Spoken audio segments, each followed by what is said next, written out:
Good evening. Calling this Town of Thompson Planning and Zoning Commission meeting to order. This is the regular meeting on Monday, June 27th, 2022 at 7 p.m. You're here in the Merrill Snake Community Room and on Zoom. I do apologize for those attending on Zoom. We are having some technical issues. As you can tell, I'm trying to project as best I can. I believe the only microphone we have for the folks at home is in the laptop. So if you are speaking this evening, please face the laptop and project as much as you can. We do apologize for this. A reminder for citizens' comments and during the public portions of the public hearings, we will ask anyone who wishes to speak to state their name and address, to limit their remarks to 3 minutes speaking time, and to address the comments to the chair in a civil and respectful manner. And with that, we will begin with a roll call. Randy Blackmer. Robert Ward. Dave Poplawski. John Rice. Ryan Santos. Charlene Langlois, Ray Williams. Jane Salcy, Mike Ogle. Al Van Hill. Mr. Lenke John B. Lynn, present. and Joseph Brody Brown is here, and I saw Kai's. But yeah, we have 10 regular members here tonight, so none of our alternates are being seated unless my eyes deceive me. yeah. Item 3, public hearing. Planning and Zoning Commission application 22-14. Applicant Hani Youssef, property owner 274 Riverside Drive, map 87, block 95, lot 39, zone TCG, 1.93 acres. Request a special permit to operate an adult use cannabis dispensary according to Town of Thompson zoning regulations. Article 4E, Thompson Corridor Development District, Section 2. Table of permitted use number 20, Article 5A, C, adult use cannabis, and Article 3A, Section 4A, B, and C. Hearing is continued from May 23rd, 2022. Certainly, we invite the applicant if there's any additional information to add, and again, open to public comment at this time. Additional information, it really does, you know, sort of the wetlands, so, really have to do with when they do their building, she did all her work and sent this over to us. So Cindy is passing around the wetlands Approval. agent approval. You gonna get one?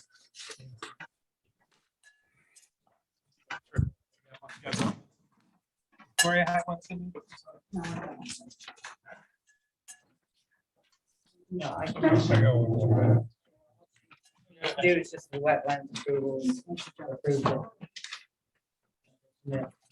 I'm sorry.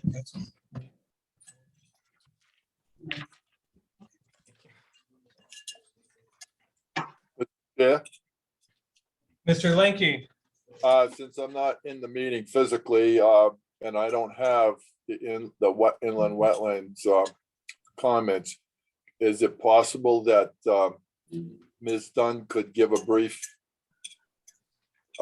review of it, so I have a better understanding? certainly, do you want me to do it, Cindy? Yeah, one- Yeah, certainly. So thank you, Mr. Lenke. The approval is dated June 27th, stated today. There are 6 conditions to approval. No earth moving work is authorized except for minor repairs. If the authorized activity also involves an activity or project requiring zoning or subdivision approval, special permit, variance, or special exception, no work pursuant to this approval may begin until other such approval is obtained. The approval is valid for 5 years. And you are expected to notify the wetland agent of the starting date and complete your activities within 2 years of beginning your site work. If you expect to take longer, you must contact the wetland agent for an extension. The Thompson Wetland Agent Inland Wetlands Commission must be notified in writing 1 week prior to the beginning of any regulated activities using the enclosed card. Appropriate erosion and sediment control shall be installed prior to the beginning of any regulated activities until all disturbed soils are stabilized. Appropriate erosion and sediment control shall be used and maintained. And 6, if there are any changes in the location of any of the proposed activities for which this approval has been granted, the new proposal must be presented to the Thompson Wetland Agent / Inland Wetlands Commission for approval of such changes prior to commencing the activities. Thank you, Mr. Chair. You're welcome, Mr. Lincoln. So the applicant did get a report from Killenly Engineering Associates, and there's just minimal hairline fractures in the cement, and they don't anticipate there has to be any major reconstruction of that foundation. He said it's very safe, and of course, this report will go to the building office, so that they, when they fill out a building permit, because it really pertains to, the building requirements. So, but it's just, does anybody want, I can pass the report around if you want to take a look at it. But like I said, it's really an issue with the building department.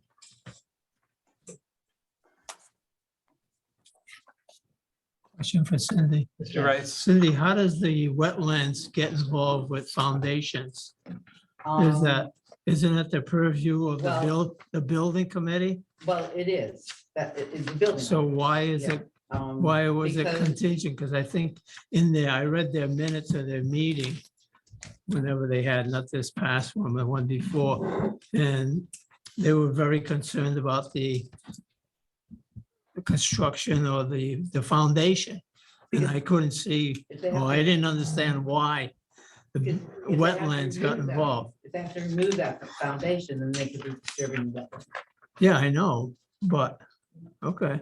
I didn't, So I don't know if. the well, building wouldn't that be up to the building official Exactly. I don't know if the building. rather than wetlands? I didn't know if they were extending their authority, Yeah, so to exactly. speak. Yeah. Okay, my question Um, only. That Approve it, report so. there, like I said, I will be sending it up to the building office. Because it does have to do with building office. Thank you. And again, this is the public hearing portion of the evening, so. if you want- Mr. Chair? Mr. Lanky, Yes, to what Mr. Rice said, I happen to agree with him there. From my side is that with the building permit, it has to go back up to the building inspector's office, 17, long as they stay within the structure. And this is how I'm looking at it, is that they stay within the structure of the original footprint of the building and not doing anything behind it where you got the railroad tracks in the so-called wetlands. They stay on that footprint without disturbing anything, then they shouldn't have a problem. The way I'm looking at it, everybody sees things a little different, but I get the point about the inland wetlands and being concerned, but if they're gonna stay with the original footprint of the whole, what was originally there, I don't see a problem with it. thank you, Mr. Lanky. So I just want to let you know that I went upstairs to the assessor's office and I asked them to measure the distance of the daycare center and 272-74 Riverside, and it's exactly 3,692 feet. So they're nowhere near the daycare center. Thank you. The only other question I had on that, the checklist that I sent out, I sent it to David, I sent it to the members who were not in attendance, and David asked me about the parking and the handicap accessibility to the building, so you can ask Hans that question today. I do have the plans for the building, if you want me to bring it out to review them again, I do have those plans here. And that's about all I have to say about it. Oh, and he's agreed to install the fence. I think you have to make a decision as to how high you want the fence to. That would be a potential condition Yeah. of a potential approval. You wanna pass things up with him? No, after I spoke with Cindy, I saw the plan, so I'm good. The plans answer my question. Excellent. Love plans that answer questions. And I just want to repeat one more time, if anyone from the public wishes to speak on this issue, now is the time to do so. With the applicant or any other, anyone on Zoom as well. No one is currently raising their hands, but I don't know how well you guys can hear since we're having audio issues. If anybody in the Zoom audience would like to speak during the public hearing, please either use the raise hand function or type your name and address into the chat, or if you can't do either of those things, unmute yourself and just state your name and address, please, for the record.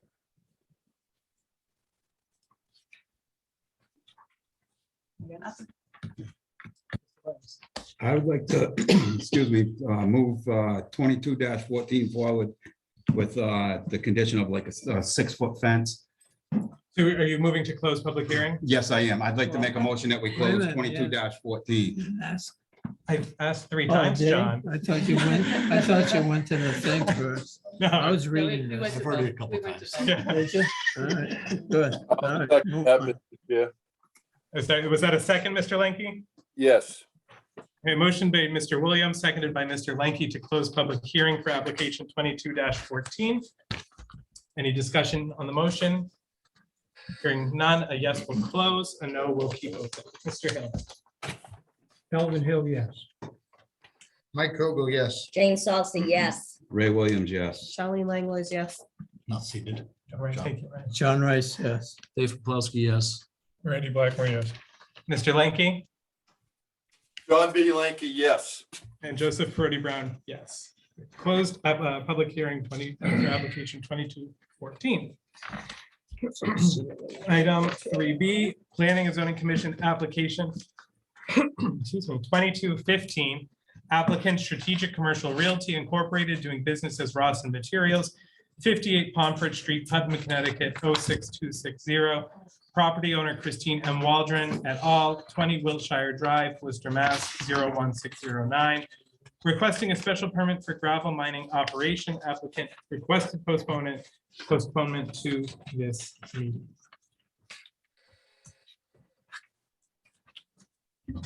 That might, I don't really like that. Well, before you speak. Possible that it's working for the Can I audience, just but I give them a section on my memo? You're the boss. Okay, all right. On my memo, and you'll see that I had put in here the questions that I had sent to the engineer.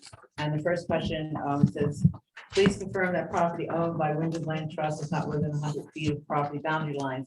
Well, actually, Wyndham Land Trust is near there. But that is not actually the property I meant. I meant the US government property, how many feet, and I and I hadn't heard from David until this morning. And I took a ruler and measured it, and it is 50 feet from the boundary, and that's the amount that they have to be away from the boundary line for gravel operation. And then I looked at this today and I said, why did I say Wyndham Land Trust? It's not Wyndham Land Trust, guys, it's the US government's property that I was concerned about, so, and that settles that. Okay, Attorney Heller, you can speak.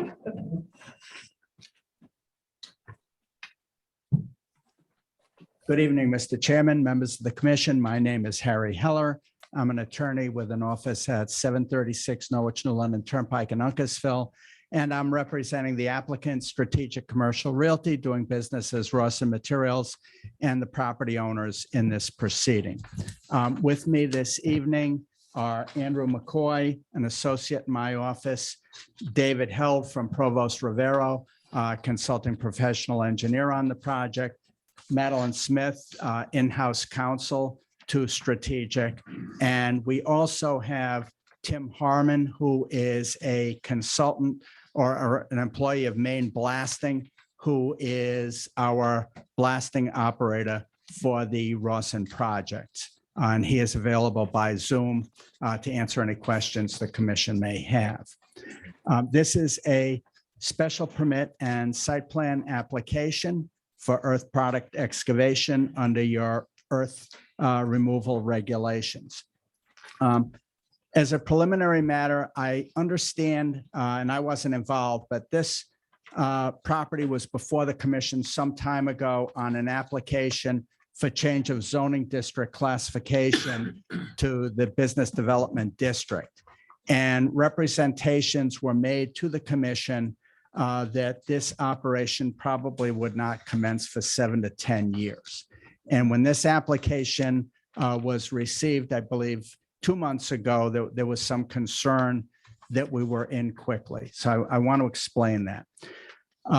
The purchase and sale agreement between the Waldrons and Strategic Commercial Realty requires that the property be fully permitted in order to require Rawson to consummate the purchase.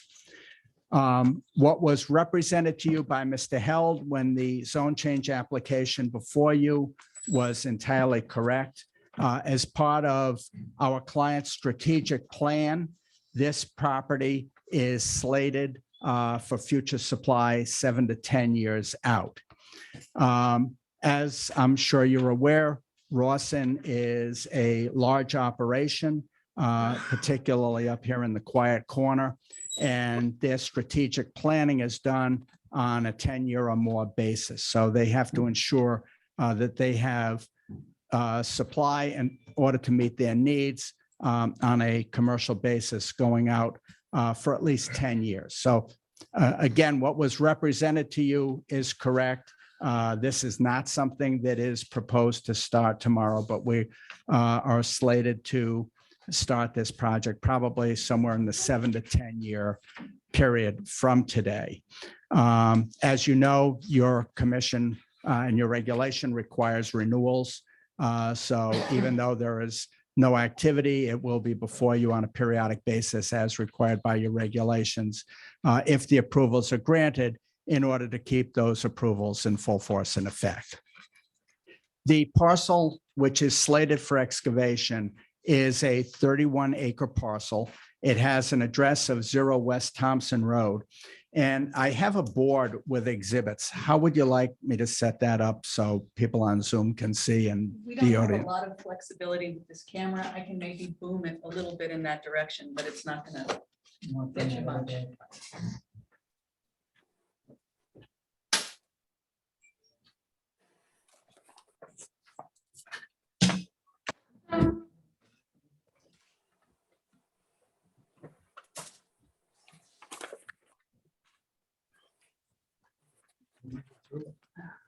Maybe.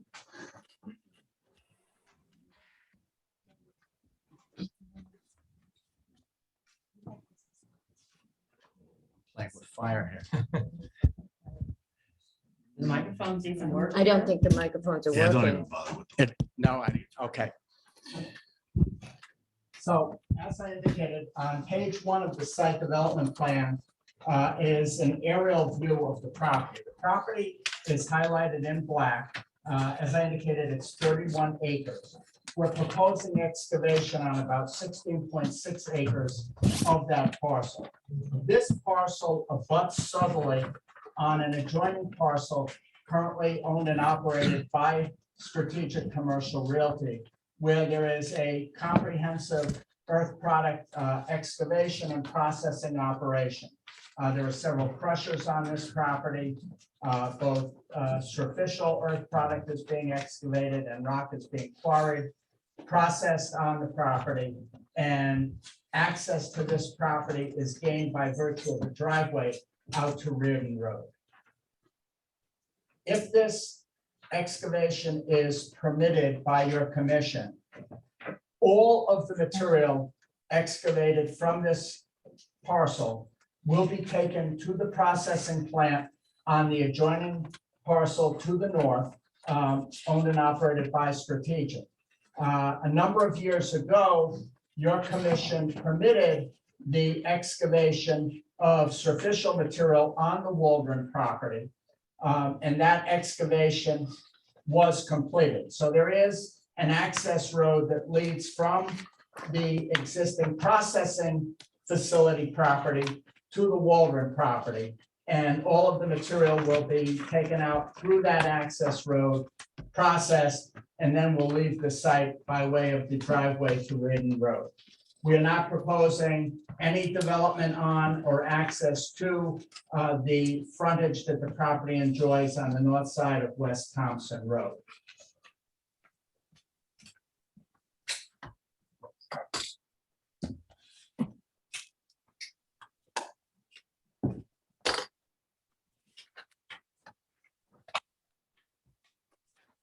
We are proposing the excavation in 4 phases. So on sheet 2, you can see the existing Hall Road, which will be regraded in the area off-site in order to obtain suitable grade from the Hall Road out to the processing center on the adjacent property.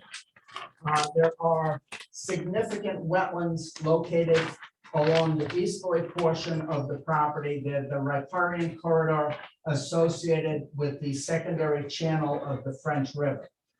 This application was processed for several months before your Municipal Inland Wetlands and Watercourses Commission. There were a number of concerns raised in that proceeding, and those concerns were all addressed by the applicant and its environmental consultants, and a permit has been issued by your Municipal Wetlands Commission for the activities associated with this project. The project is proposed in 4 phases. Phases 1 and 3 are at the easterly side of the site. Phases 2 and 4 are at the westerly side of the site. And we are proposing to conduct the excavation sequentially in phases 1 through 4. In accordance with your regulations, all of the phases are less than 5 acres, ranging from 4 acres in phase 1 to 4.2 acres in each of the sequential subsequent phases of the project. The total, again, is about 16.6 acres of property that will be disturbed out of the 31-acre site. And we are proposing the excavation of roughly 1 million cubic yards of earth product material. 121,000 cubic yards in phase 1, 318,000 in phase 2, 119,000 in phase 3, and 448,000 in phase 4. As Cindy indicated a few minutes ago, we are maintaining the required setback of 50 feet from land of the United States of America on the west side of the property. And on the south side, we are maintaining a buffer that ranges from about 70 feet from the property line at the westerly end to about 80 feet at the easterly end. And I'm going to introduce an exhibit.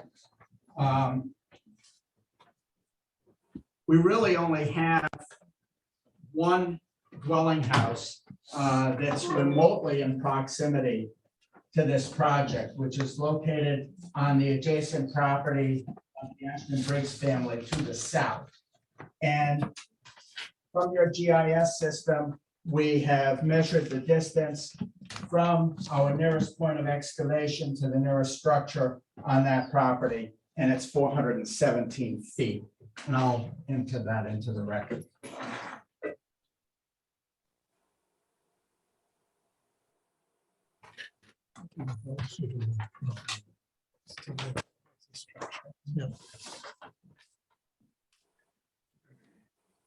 Sheet 3 of the plan depicts the grading for the access road, which leads from the existing earth product processing facility on the adjacent Rawson property to the property which is before you for consideration this evening. You can see that we require some grading in order to restructure that access road, which has been disturbed by excavation on the adjacent property, to make it suitable for truck passage as it was used in the past when the Waldron property was previously being excavated.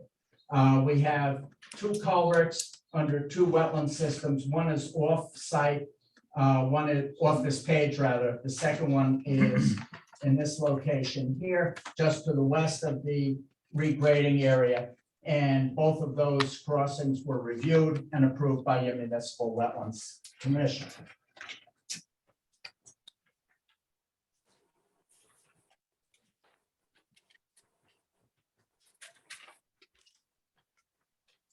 Sheet 4 of 9 has the proposed excavation in phases 1 and 2. You can see that it's showing the existing contours. And a very important feature of this proposal is that the applicant is proposing to construct a 10-foot vegetated berm along the easterly side of the property. Because we do have riparian wetlands associated with the French River to the east, it's very important that we maintain a sophisticated measure of erosion control on this property, not relying on mechanical features like silt fence or hay bale. So this is a specified 10-foot high berm, and it's a vegetated berm, and we'll see the cross-section a little bit later as we proceed sequentially through the site plan. But there are a drain system with a cutoff drain and a filter through the bottom of that berm in order to release stormwater and to filter stormwater that builds up behind the berm during the duration of this excavation operation. And that system has been designed by David Held to meet the requirements of the 2004 Stormwater Quality Manual as far as the filtration of sediments that may be in the stormwater runoff stream that will flow to the east. And when you see the grading for this property, you will note that the existing grades are from the west to the east towards the wetland system. Throughout the excavation and as part of the final stabilization plan for this property, the same hydraulic regime will be maintained. So property that flows from west to east today will continue to flow from west to east, both during the active period of excavation and once the site is closed. And again, this whole stormwater management system has been reviewed by your Municipal Wetlands Commission that was concerned that we were meeting our obligation under the 2004 Stormwater Quality Manual and best management practices to protect the integrity of that wetland system associated with the secondary channel of the French River.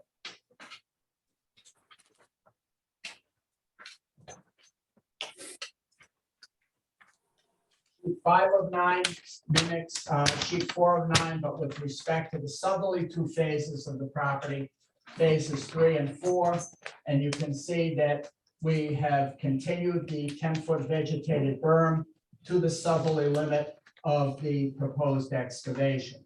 And that berm will be installed initially before any excavation work is conducted on the site to ensure that we have a sophisticated stormwater management measure in place through all phases and aspects of the operation.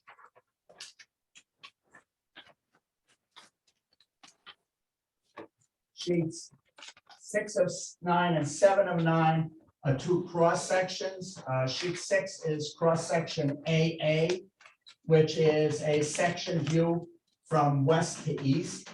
And you can see in profile form the existing, or in cross section form, the existing elevation of the surface sloping from a high point at about centerline station 2+00 all the way to the east where we meet the vegetated berm. So you can see on the east side, the vegetated berm, the little triangle, that's our limit of operation. The property continues to slope to the east towards the adjacent wetland system. At the high point, we're proposing to excavate or remove about 73 feet of material. Once the excavation is completed and completed in phases 1 and 2, because we can't stabilize phase 1 until phase 2 is completed. And then in phase 3 and phase 4, it requires the applicant to install a minimum of 4 feet of structural fill material in order to render this property suitable for future development for permitted uses in the BDD zoning district as required by your regulations.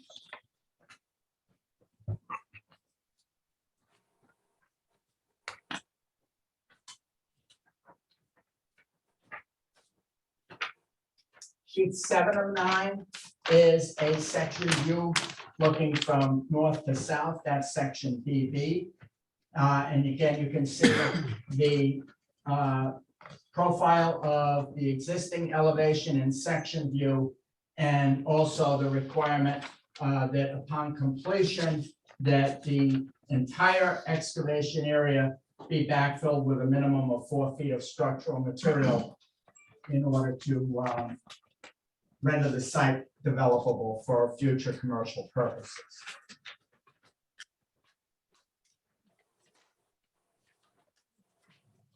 Sheet 8 of 9 is the erosion and sediment control narrative.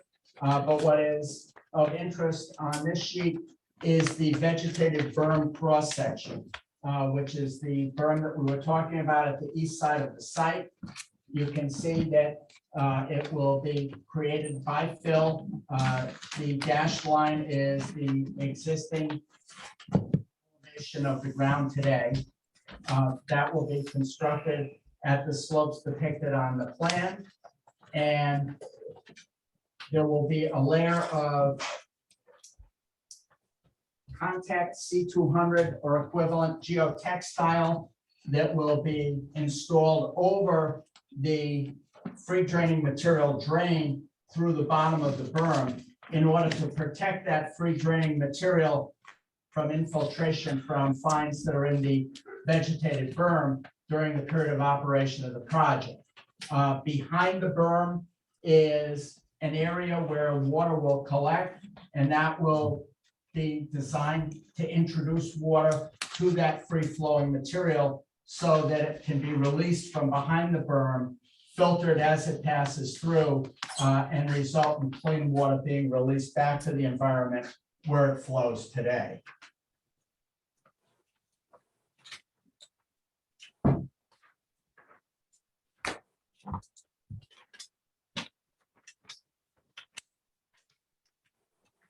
On sheet 9 of 9 is the final grading plan. So you can see the hard lines generally running from north to south. Those are the final contours that will be constructed by Strategic upon completion of the excavation operation. So at the easterly limits of the excavation, it's contour 324. And at the west, it's contour 330. So at the end of the day, you'll be left, and Strategic will be left with about a 17-acre site, which will be graded at a very flat slope, sufficient to allow the maintenance of the existing hydraulic regime towards the French River, but also at a gradient suitable for future development.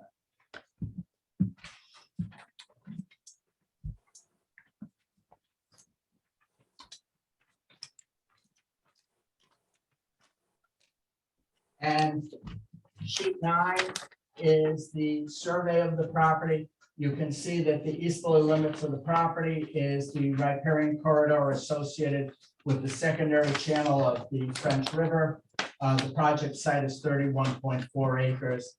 And as I indicated, the excavation will encompass approximately 16.6 acres of that site.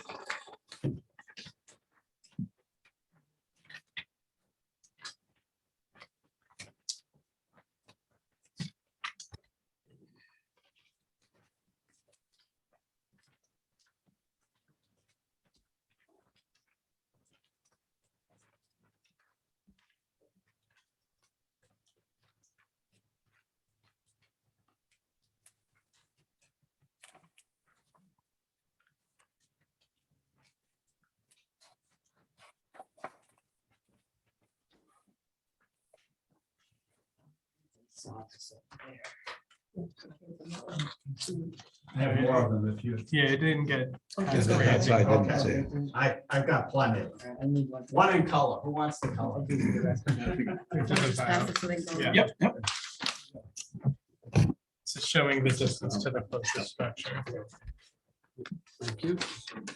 Just so everybody knows, Bryce was just here from AT, says the microphones are working. It's just the little speaker that's not working. Okay. And apparently the little speaker is working better than he thought, because I just heard it come out here. So you should be able to be heard now by the Zoom audience. Thank you. And thank you for your patience. as Am I we work speaking through loud enough for you to pick me up? Yeah. Okay. I represent a number of aggregate producers throughout the state of Connecticut. And many aggregate applications are controversial, and you ask, why do we need to do this activity? This activity is the foundation of everything that occurs in our economy. I want to give you a little bit of background about some statistics from the aggregate industry. First of all, the aggregate industry supports more than 120,000 jobs nationwide. Aggregate is used in highways, paints, plastics, medicines, glass, driveways, concrete sidewalks, bridges, wallboard, vinyl, brick, stone, building and homes, concrete blocks, roofing tile, asphalt shingles, and produces minerals for agriculture. Every year, more than 2 billion tons of aggregate are consumed in the United States. An average of 120 tons of aggregate is utilized in the construction of an average single-family dwelling house, and more than 20,000 tons of aggregate are used for the construction of 1 mile of 4-lane highway. So aggregate is an essential element of the economy of this country, of this state, and of the region. In the town of Thompson, excavation operations are a use permitted by special permit under your regulations. And the parameters, the specific parameters for an excavation operation are contained in article, I think it's 5A. Let me find it.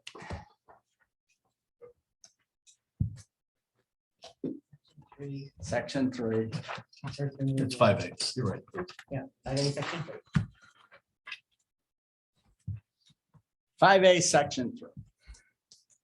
Okay, it states that for intent, the following provisions regarding the establishment and continuance of gravel banks and the conduct of earth removal activities in the town have been developed to regulate the impact of such activities, particularly as pertains to the following.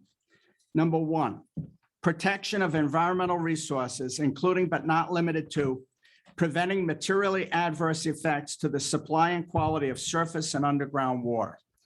Now, as I indicated, in our proceedings before your Municipal Wetlands Commission that continued for several months, there were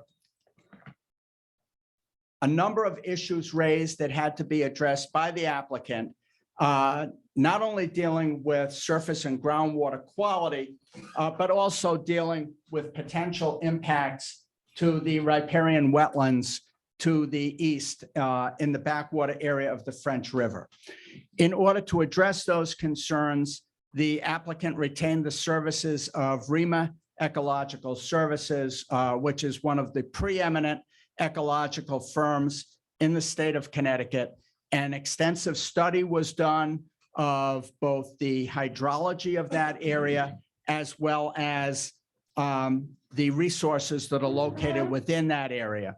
And through those proceedings, the evidence was overwhelming that this project was properly designed and that the mitigation measures that have been incorporated into the design that I've discussed with you this evening are sufficient to protect those resources. And as a result of that endeavor and the findings of your Municipal Wetlands Commission, the project was approved.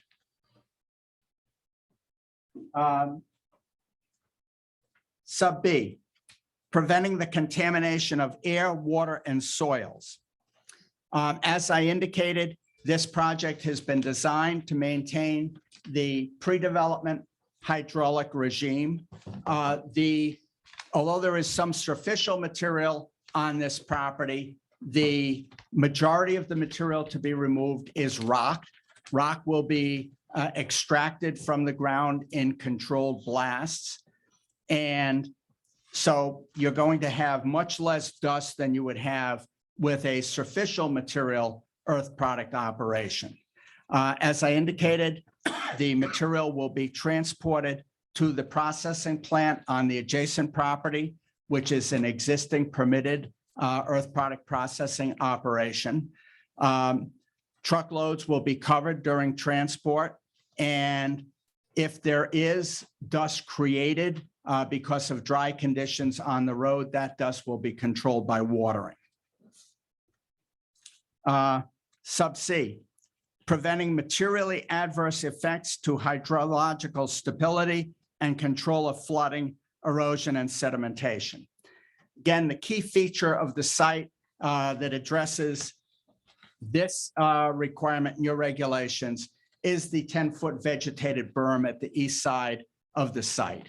It not only protects the backwaters of the French River, but it allows water to filter out from the site through the free draining material at the bottom of the berm in order to meet the requirements of the 2004 Stormwater Quality Manual so that the water being released to the environment is clean water, and no water is being diverted as a result of this application. What goes there today will go there through excavation and will continue to go there post-closure. And the final is protection of property values by ensuring that following such activities, land utilized for filling and or excavation will be usable for residential, commercial, industrial, or conservation purposes consistent with the underlying zoning district in which such use is located. We went over the closure plan that is on sheet 8, I believe, and we are going to leave this property with a flat site with sufficient structural fill material so that it can be used for commercial purposes allowed in the business development district upon completion. Next requirement is the protection of values and usefulness for those properties neighboring earth filling and or excavation operations.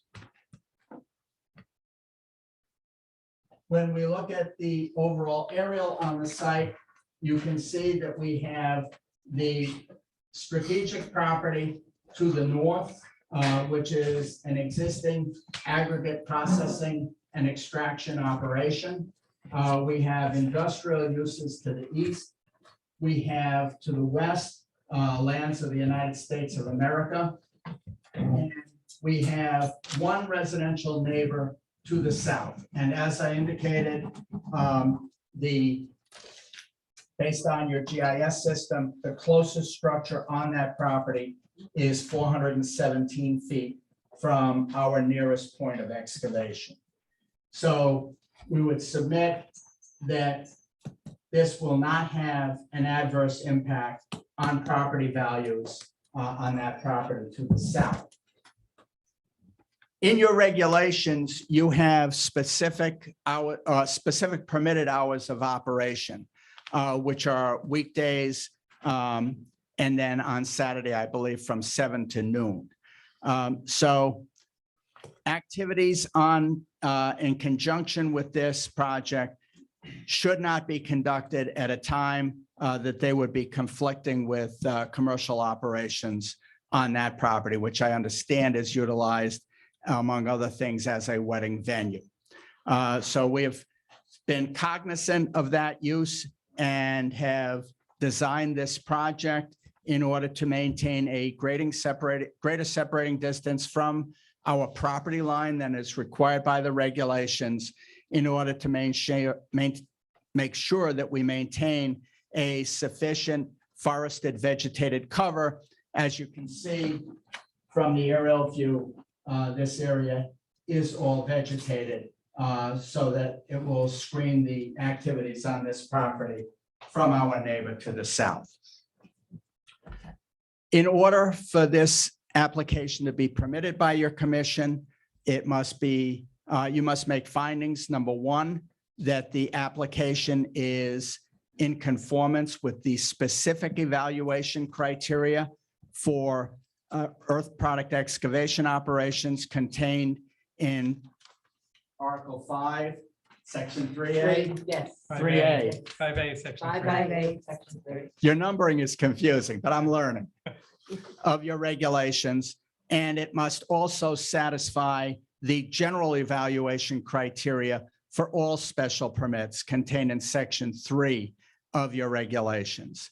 And I would submit to the commission that based on the design of this project, its remoteness and its adjacency to a property that has been utilized historically for the same operation, that this project satisfies those goals and requirements of your regulations.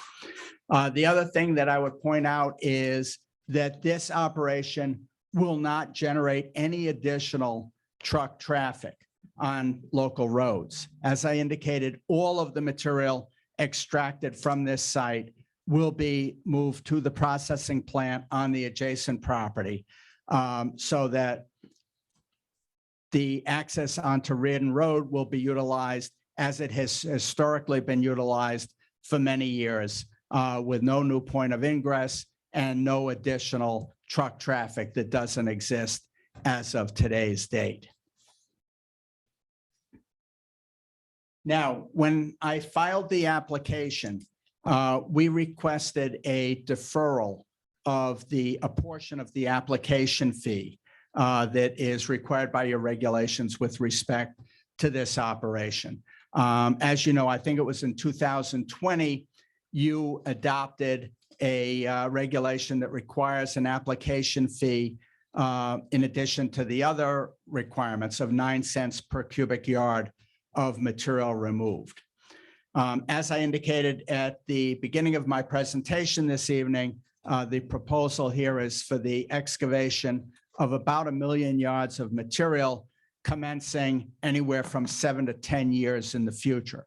So we have paid the base commercial application fee and the special permit fee and are requesting that the 9 cent per cubic yard component of the application fee, which is in effect an impact fee for impact to local roads, be deferred until the actual operation begins. And in my transmittal to the commission, I established a proposed formula that we would request that you adopt, where when the zoning permit is requested to begin commercial operations on this site, we will pay a pro rata portion of that fee based on the anticipated life of the excavation. And each time that the applicant comes before your commission for a renewal, they will be required to provide you with a plan showing a true up of the actual amount of material that has been removed. And if that exceeds the pro rata portion, that application would be paid at the time of each renewal of the application. So the municipality is ensured of getting the full application fee of 9 cents per cubic yard of material removed, but that fee would be paid pro rata as the impact has actually occurred. The second thing that requires action from the commission, in addition to acting on the application itself, is the fact that Section 5A, Section 3C8 of your regulations contains a final slope that is not achieved in this project. And there is a permission in that section of your regulations for the commission to grant relief from that requirement, which I think is a 3-to-1 requirement, where the excavation is in a rock cut. So as we've indicated, we only have about 6 or 7 feet of superficial material on this site. The remainder of the site will be in a rock cut. As indicated on sheets 3 and 4. I'm sorry, 4 and 5 of the site plan. So you can see the rock face around the periphery of the proposed excavation. And David Held has designed that cut at 1 to 3 rather than 3 to 1. So it's 3 feet vertical to 1 foot of horizontal. And that will need to be approved. It should be by a special motion in order to comply with section 5A, section 3C8 of your regulations. As I indicated, we also have with us this evening, Tim Harmon, who is a blasting consultant from Maine Blasting that is available to address any questions the commission may have concerning the pre-blast survey that is conducted prior to any blasting occurs and how they conduct that survey and how they monitor each blast as it's occurring. With that concludes my presentation. I believe this application complies with your regulations, and I would urge the commission to approve it. I'll be glad to address any questions. Thank you, Attorney Heller. Questions for Attorney Heller from the commission at this time?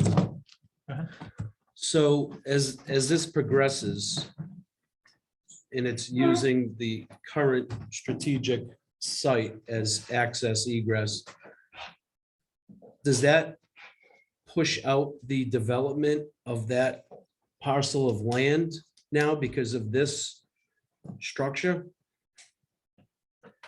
Well, yes, because That's how you get that's a permitted processing site. So, I mean, whether material is coming from this property, which is adjacent, or is being hauled in from more remote sites over town roads, it's still going to remain in operation. Okay. Ms. Halsey? I have some questions. Trying to understand this, being one of the newbies, and how much has your client removed from the town of Thompson thus far with all of the sites that they have done this to? I have no idea. You have no idea. Does anybody know how much they've already removed from this town? Removal in and of The itself purpose- is not an issue. Removal conducted improperly obviously is an issue. Okay, excuse me, let me rephrase it then, John. How many spots have they done it in? How many places has your client come in and done gravel mining here in town? Do you know that? I do not. I don't know, David, can you answer that? What's? I don't have a running tally. An approximate? It's been years. It's been years that they've been doing this. But again, this is an application for a specific piece of property, and it's to be evaluated by you based on your regulations. Yes, I understand that, but I'm trying to get my questions answered so that I know what I'm voting on and what it, is involving, because I'm just learning about all of this. When you are finished with this project, and I understand putting the berms up and everything else, and you're going to bring soil in after you have done this, correct? Correct, because it'll be a rock floor. So you have to bring superficial structural material in order to create a medium that'll accommodate future development. Okay, and I think you said something like 4 feet? 4 feet, Okay. correct.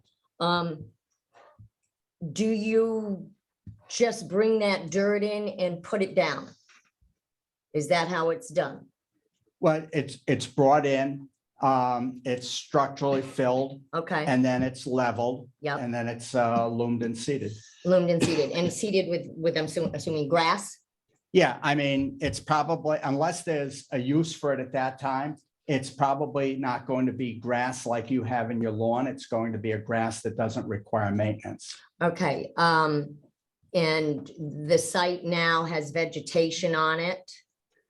The easterly portion of the site is in a period of successional growth because this portion of the site here was previously excavated under a permit granted by this commission. To your client or somebody else? Yeah, I don't think it was strategic. Okay, all right, so it already has had some work done there, is that what you're saying? Correct. Okay, And that was stabilized and that's gone back into successional growth. And I would say it's lightly wooded right now. okay, all right. My question, and not necessarily to you, to maybe to the board or anybody else here that could answer this. Does anybody, after this has been done, and you brought your loam in and it's been seeded, and I guess 2 or 3 or 4 years down the road, has anybody gone in to check to see how it has affected the topography of that area?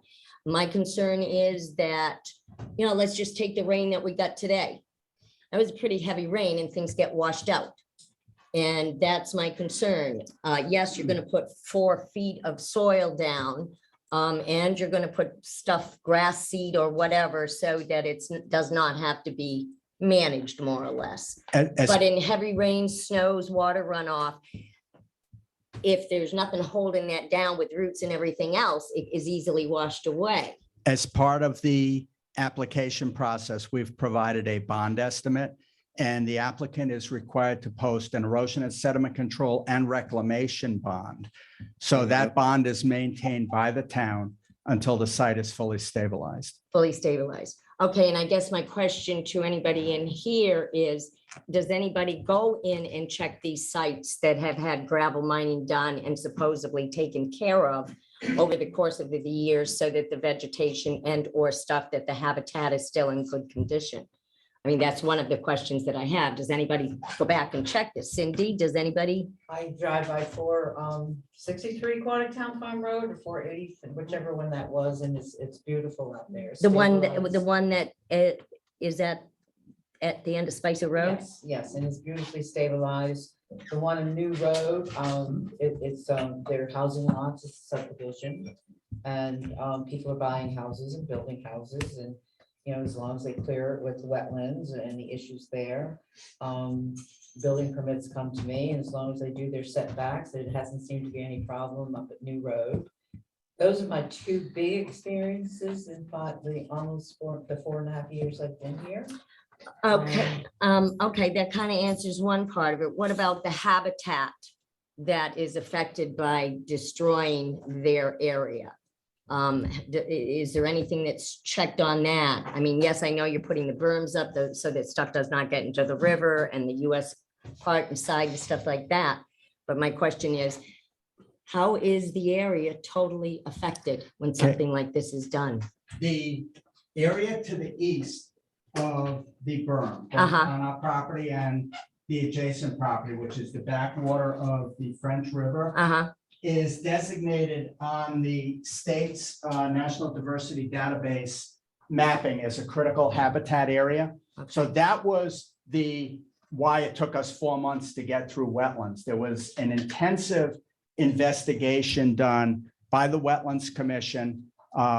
We had to hire a very competent environmental consultant in order to ensure that, number one, the water we were releasing through that berm was clean, and number two, that it was sufficient that we would not have an adverse impact on that habitat area.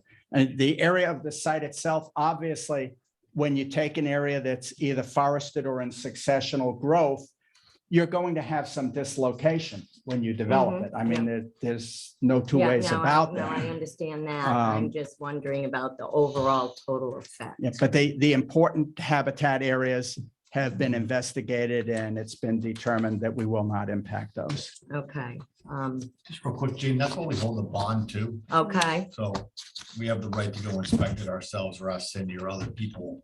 So we'll have a bunch of money to say whether or not we approve. what has been done out there. Okay, because I mean, I have gone by some of the sites that have been done.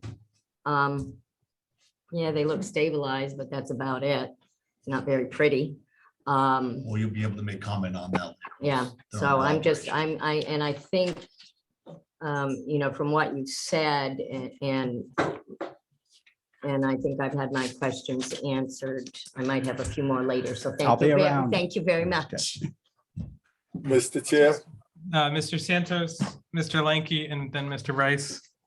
Just a couple quick ones, Attorney. Monitoring wells, are they established to do the 5 feet of water height? Did you base that on the calculation, your cubic yard calculations? That's a David question. There are no monitor wells on that site at this point. Okay. Okay. Do you know the vegetation barrier length from the Briggs property? How much vegetation and linear footage did you give them from their wedding venue, do you think? I know you did it from their house to the. Well, I did it from the closest building. I'm not sure if that's the wedding venue or their house. Yeah, it's gonna be behind Should there. be the barn. That's the, okay, so it's So it's the barn. 417 feet from the barn. Okay. It's whatever the closest building was. I'm just wondering if we should have reviewed that with the Briggs to make sure that they're. Okay.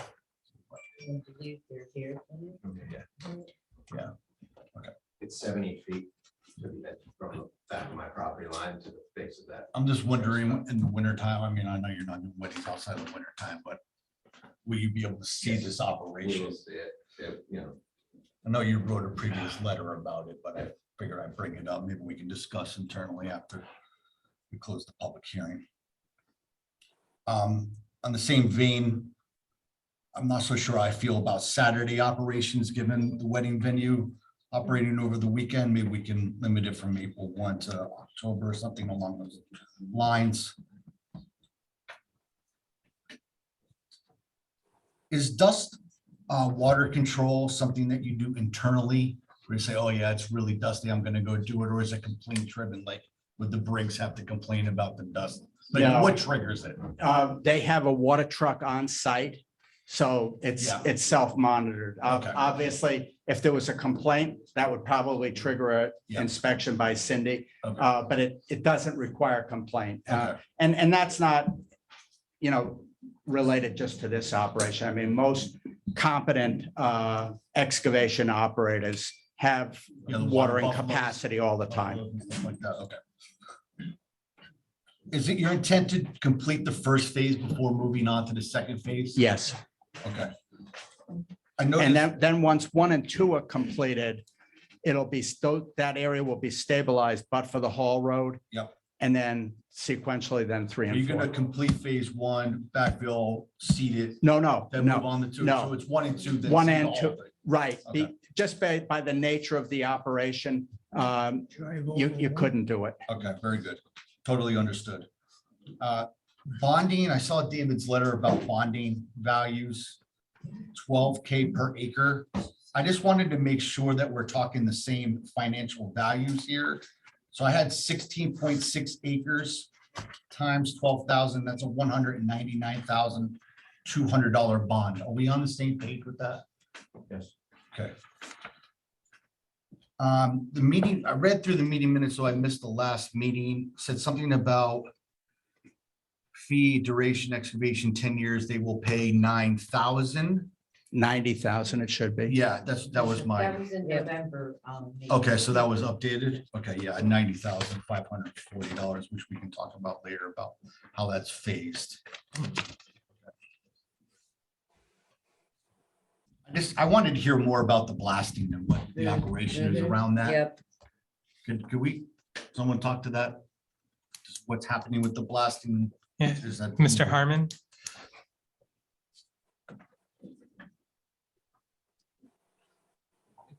Do we have Mr. Harmon?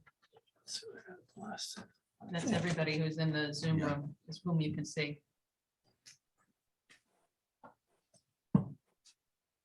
Doesn't appear Mr. Harmon is in the, Okay. we can, We might- Well, we might have well, lost him when we had let- to disconnect.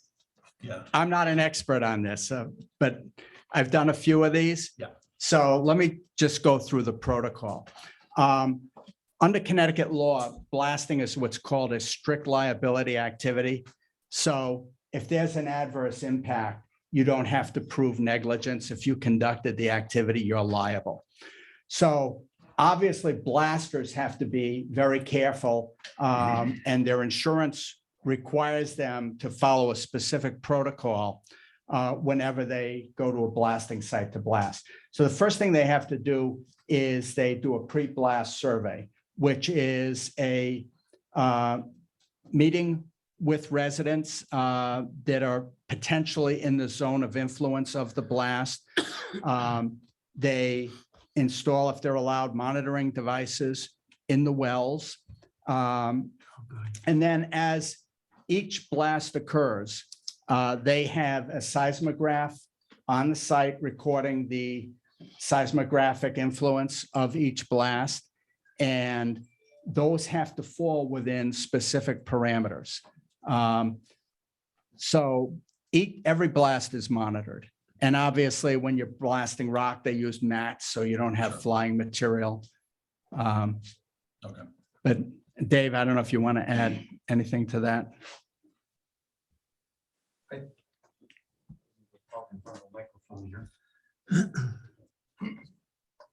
I think one of the important things to realize that blasting in a quarry is, in comparison to blasting for construction purposes or something, is generally going to be a relatively low impact activity because it's an unconfined blast.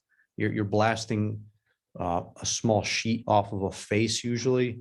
So you're not dealing with the same explosive power as if you're blasting a trench or within a hole where that explosive energy is confined. So in general, all your force is just pushing the rock out off of the face, and you have very limited impact on the backside of the face. David, how we not?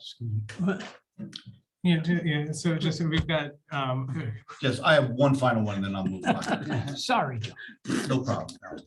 So just from a timing perspective with the water monitoring wells and then like an overall blasting plan, you'll come up with like a rock topography plan. Is that something you'll give to us, whatever, a year before you want to start, 7 years from now? Is that So like in typically, your head to do, or? so typically the blasting is regulated by the fire marshal's office. And I believe before every blasting sequence, the blasting contractor will develop a detailed plan. Yep. As far as groundwater monitoring wells, we are, in general, we're going off of some empirical evidence with the large site right next door. It's the same rock formation. So we have a pretty good degree of confidence that we're not going to be impacting or intercepting a groundwater table there. Yep. It's essentially a high point in the geography. So generally groundwater is going to be somewhat influenced by surface topography. If you're taking off a high point, there's essentially no surface watershed to it to create a groundwater condition there. Yeah. So we're quite confident that we're not going to be intercepting groundwater or impacting it. But you have no problem doing it if we require it as part of our regulation. So it's a new If- permit, I guess, right? So. Yes, if you'd like a couple of monitor wells out there as a condition before a authorization is issued to actually proceed, that's not a problem. Very good. thank you, Mr. Santos. Got Mr. Lenke, then Mr. Rice, then Mr. Hill, and then Mr. Blackmer. Thank you, Mr. Chair. This is also will pertaining. I want to thank Mr. Held and the lawyer for what they said. You did a very good job of explaining this so that the newbie commissioner, it will get a better understanding how this works. To be a little bit more specific on the blasting, when you got open face blasting, which is going to be happening here because they're doing a shelf like Mr. Held just said, you have less resistance because you're pushing outward as compared to a hole where it will contain the force. That's what the blasting mats are still used for, is to contain as much of the shock wave, if you want to call it. And to the habitat, when you're doing open surface mining, as it's called, it's open surface, top on top, taking topsoil out, doing this and blasting, you're gonna have some impact, but not as much as you think, as long as they follow the wetlands, inland wetlands and state DEP and all that other stuff on this stuff. So my kudos to the two gentlemen that just explained. They did a pretty good job, even though the blaster couldn't be here, but that's where the difference comes in, Commissioner Salsi. So if you want a little more understanding, we'll get you some homework on that if you want to. Thank you, John. Thank you, Mr. Lanky. Mr. Rice? Just that 10-foot berm, was that a condition of wetlands? No, David, No. David specified that from the get-go. We Okay. recognized the fact that we had some pretty significant resources there. And, you know, silt fence and hay bales serve a purpose, or silt sacks, but with what we had there, it required something much more significant. Back to the blasting now. I know we had a lot of problem with, not a lot of problem, but there was a lot of concerns with French River Materials when they first started. And they changed their format of blasting. I don't know whether it was the depth of the blasting, because they Yeah. had seismographs all over the place. And I was wondering, is this the same blasting company? Are you aware of? It's main. I think Madeline blasting. could address that. Yeah. Madeline Smith, Corporate Counsel for Strategic. Yeah, we intend to use the same blasting company. I believe we've used A1 blasting over there as well, but we do our research on the blasting company. The ones that we use are fully insured. They're good at what they do. Like Attorney Heller and Mr. Held said, you know, they play seismographs, they're monitoring things constantly. We also try and provide notice to the fire marshal or any members of the community who want to know about blasting. We do a notice on our Facebook. We have the ability to do multiple calls and provide notice. So we've done it before, and we try and do it cautiously. Not that I'm against this company, is because they resolved the situation at that time. But I would like to probably have them follow that criteria that they did for French River Materials. Because I know they changed, they were blasting some large sections of that hill. And I just don't want to get. I think in into that. general, the blasting plans they're pretty specific to the actual rock that they know they're dealing with. Okay.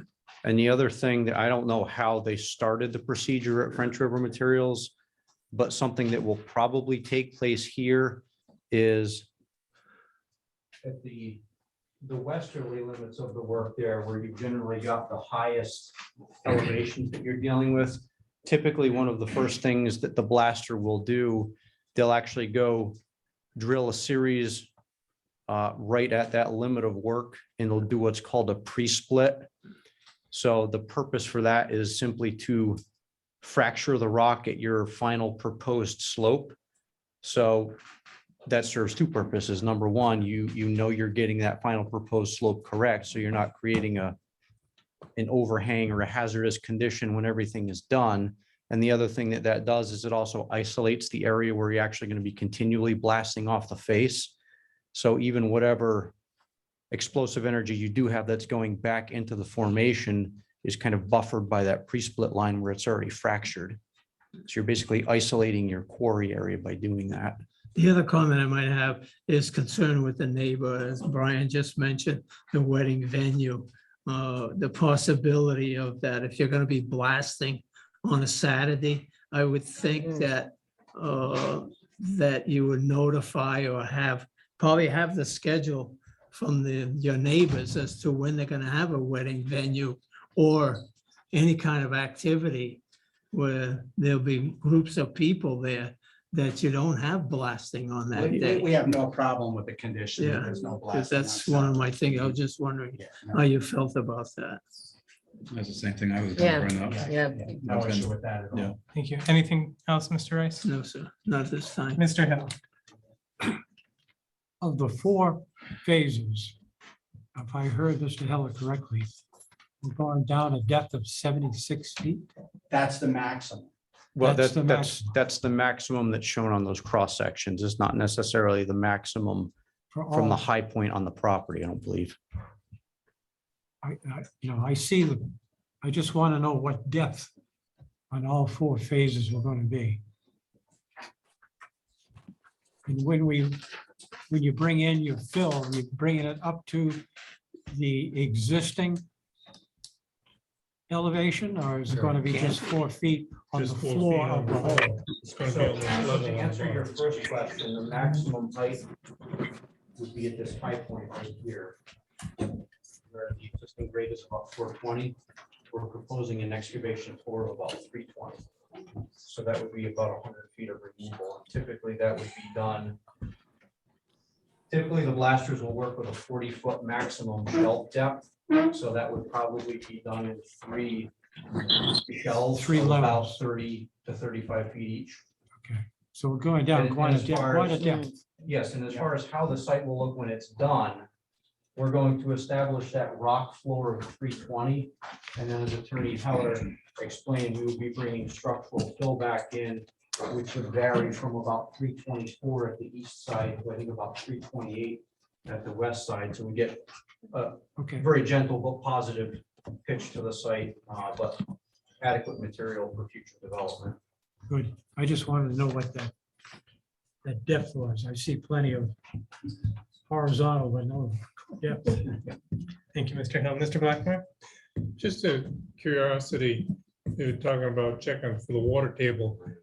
Would that require drilling a hole down below 320 so that you can monitor the water level at what will be the base, or? Yes.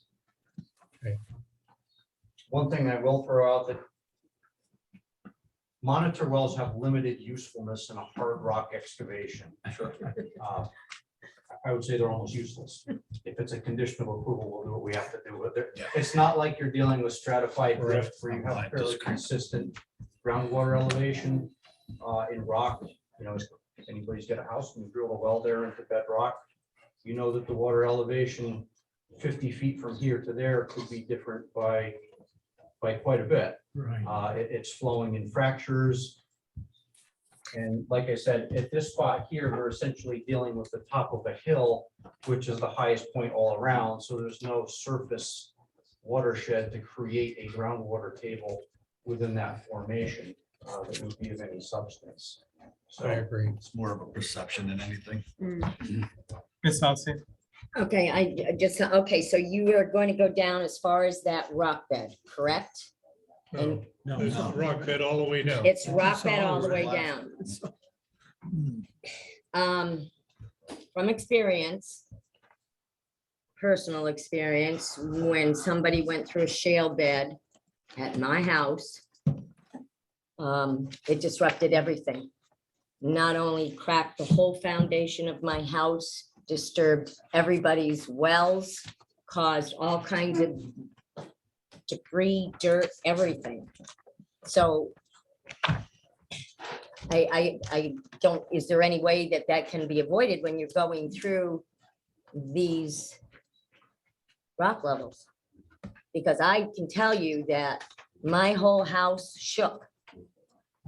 And I still have a crack the whole length of my foundation.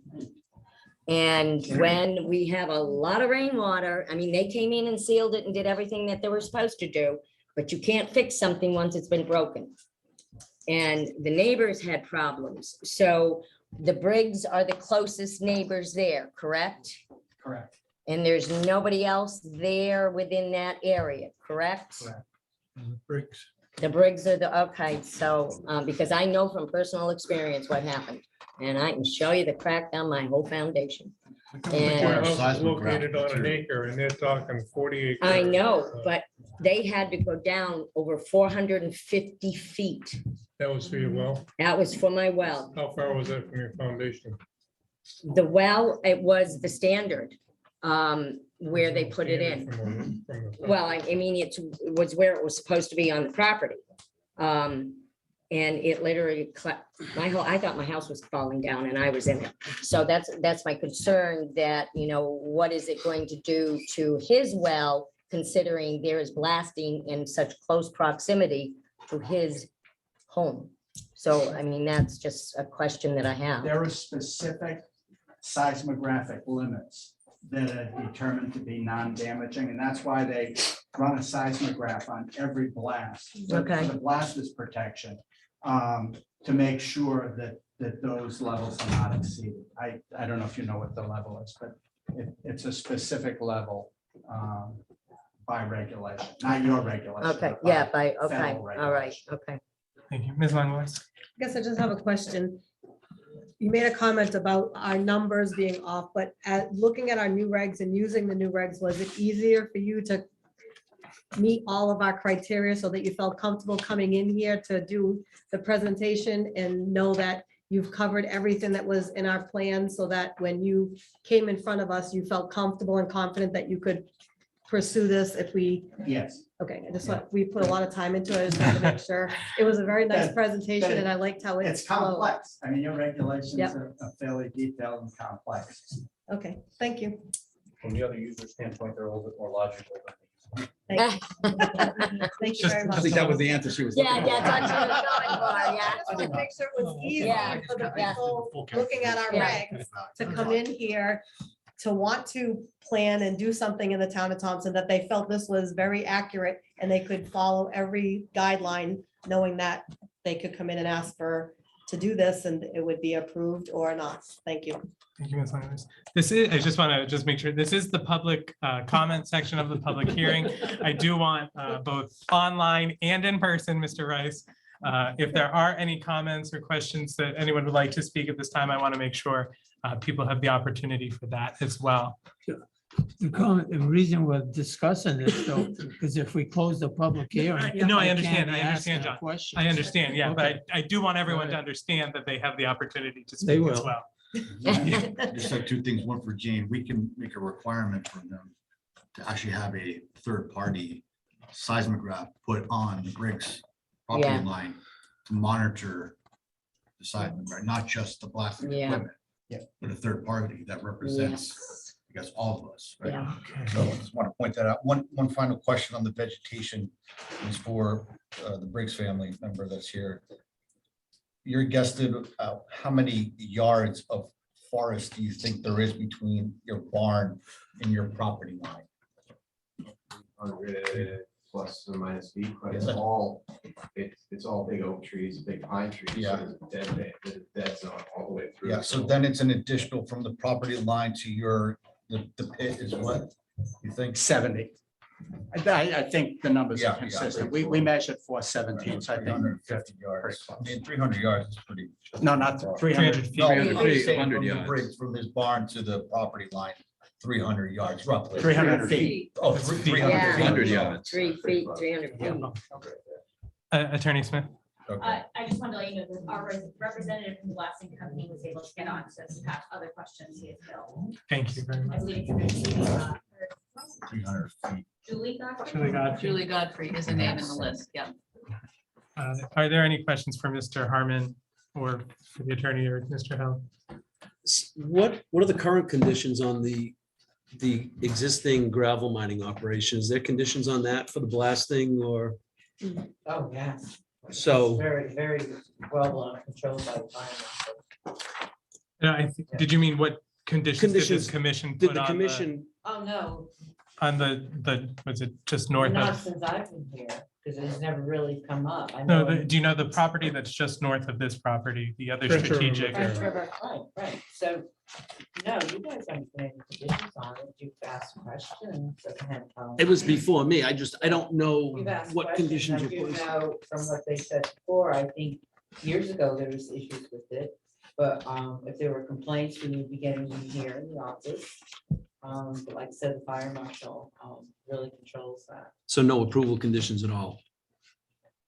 I don't know what you mean by approval condition. Obviously, Before we, yes. we're gonna say something about blasting or the wedding venue. Is there any conditions of conditions. approval for that gravel permit? You'd have to look at the record. Okay, of French River I don't know if you know. Materials. Mr. Mr. Chair, Blackmer, Mr. Rice, and then Mr. Lanky? All right, Cindy, you said you haven't had any complaints. I mean, I know initially that there was a lot of concern. I'm still on the call list. Every time they get ready to blast, I get a call the day before and then, or it's either a day or two before and then the day of the blast. And I haven't heard any complaints from anybody, and especially you should hear them if there were any. Right. But they call, sometimes it's once a week, sometimes it's a month apart, but they call every time the day before they blast. I mean, I'm just aware because of past talk, people talking to us, that there was issues there. Mr. Rice? And French River, when he comes in for a renewal, he gives us a report Yeah. every Correct. time for the renewal. Yeah. So that's why I asked if it was the same company, because they're doing an excellent job at this point. I think something that is worth mentioning too, with regard to impacts to the property to the south. We kind of chose our phasing scheme on purpose so that as we're approaching the Briggs property, we're always working in a hole. And it's a fairly substantial hole that does a number of things. Noise is going to be deflected up from the nearly vertical wall of the working face here. The dust will, all the disturbance will essentially, with the exception of when they're actually on the top, doing the stripping of the soil overburden or doing the drilling for the initial shelf there, it's essentially going to be invisible because it's going to be worked from the bottom. It's a good point. Mr. Lenke? Thank you, Mr. Chair. Mr. Heller, thank you. You and Dave did a good job again. I apologize, I didn't say your name correctly in the beginning, but, and this is also for Commissioner Salsi, is that what they're just saying is, and what Dave just said is when they're working towards that property by having an open face, everything is gonna go away from the property of the venue and everything.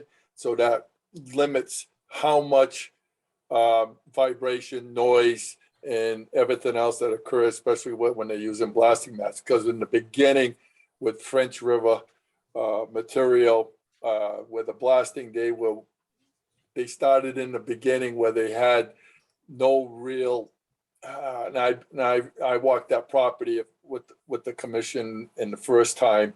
Mr. Blackman, myself, Mary Ann Chinardi, I think Mr. Rice was there and everything. And when they first started it was almost like a closed pit. So they had a little bit more vibration and everything in the beginning. But once they started opening it up, it's what they call relieving the pressure.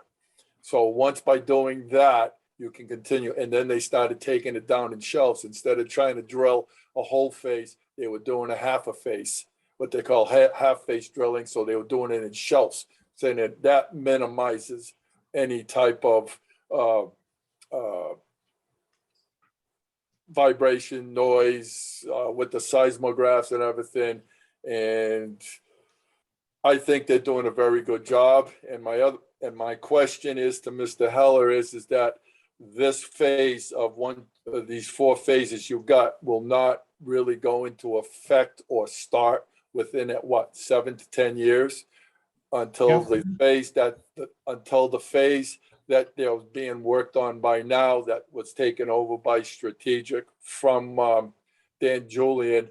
So they're still following the same protocol. Once that phase is done, I think they got 2 more to go or 1 more to go after this one. And then they can start in it. So you're looking at roughly 7 more years before they can get into this. That's correct. That's their strategic plan. They're planning a minimum of 7 years. It may be more. Okay. But I just want to make sure that everybody else on the commission understands that they're not going to rush right into this one. They have to finish what's in front of them first, because you're going to utilize that whole area anyway to bring that material into that area. Correct?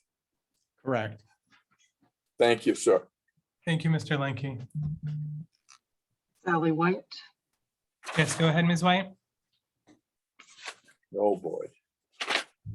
Who said, oh, boy? Me. Go ahead, Good Ms. White evening. has the floor. 308 East Thompson Road.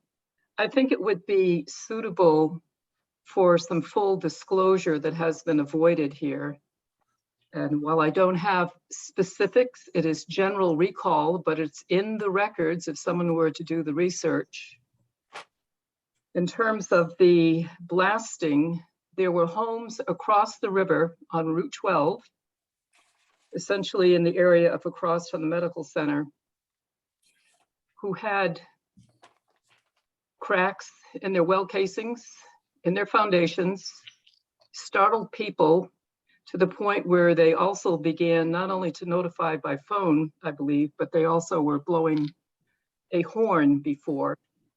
But the problem with the blasting and the effects from that actually packed out that room and the hallway, and we had a major television station there. And I know that there are some people in the room that walk the site with a television station. I remember seeing some of the people on my TV screen.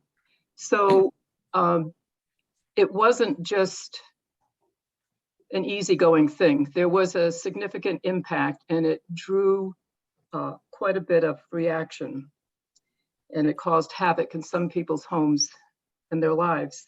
The other thing that was lacking in disclosure is on Quantic Town Farm Road, what was the old Sullivan Farm, where Strategic Realty, I believe that's the name, had one of their more recent operations. There was significant erosion there, and we had water well over the road multiple times. There are photos on record. We were concerned about people hydroplaning, and initially they were slow to put up the bales, and only a couple years ago. So I don't know why that wasn't disclosed. It was just said that there weren't any problems. And over on New Road, go talk to the people that built their houses there and ask them about the water problems in their cellars and other things. So it would be nice to see full disclosure and not a cover-up. And anybody can look in the records. You can see photos, you can see minutes, if you'll take time to do that. So it's not all just that clean cut. But I'm pretty disturbed that you just paper that over. That's it for now. Thank you, Ms. White. If I may, Mr. Chairman, again, for the record, Harry Heller. My response to that is I know nothing about other operations in your town. This application has been designed in accordance with your regulations and best management practices. The applicant will adhere to those. You're going to have a bond in place to make sure that they're adhered to. And I think this is a well-designed project, and it's a necessary activity. And I think it will be carried out responsibly. And at the end of the day, you're going to have a good piece of industrial property or a commercial property for the town. Thank you, Attorney Heller. Mr. Reyes? Just a comment on that was just made. The water, that excavation site at the end of Spicer Road that was referred to, the reason the water was running over the road is because there's a block pipe at that lower end of that on Aquatic Town Farm. That's why the water was running over, because the highway department went out and checked and determined that there's a block pipe there. And I don't think it's been fixed since. Thank you, So Ms. Grace. Ms. Langwitz? I also feel to that comment that anytime you do anything new, we don't know, we approve this and they have issues. I feel like every time when the people came in for the blasting of the first thing, we called them, they came in, we took care of all the issues, got the phone calls going. So I feel like with anything, you don't know what could happen. It's a new project. And so as long as they're aware with the money in place and us being on the board, if people come in with concerns and we address the concerns, things were fixed pretty quickly on that other project. And I would assume that with them coming forward and the person that's doing the job, I would expect the same work to be done and them to be on it just as quickly. So I think that it's not hidden. It's just an unexpected event that happens. And sometimes people feel like they were out of the loop, but we're all out of the loop when something comes up, gets brought to our attention, we fix it, and then the job can go on. Thank you, Ms. Langwitz. Ms. Present? Yeah, please.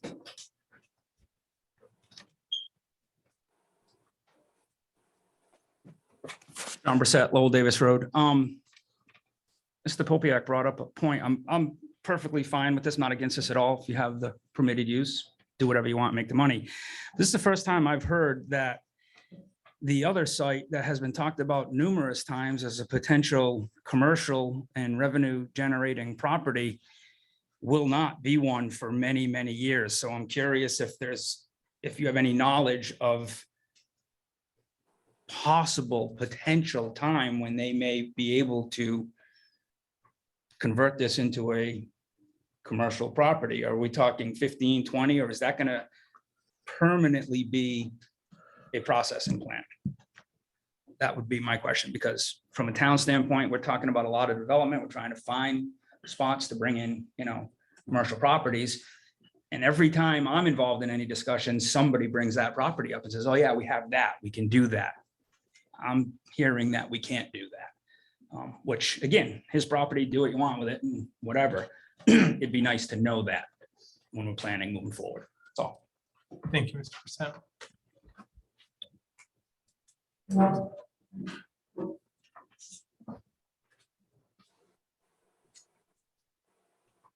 Jeff Briggs, 30 West Thompson Road. I'm the owner of that property.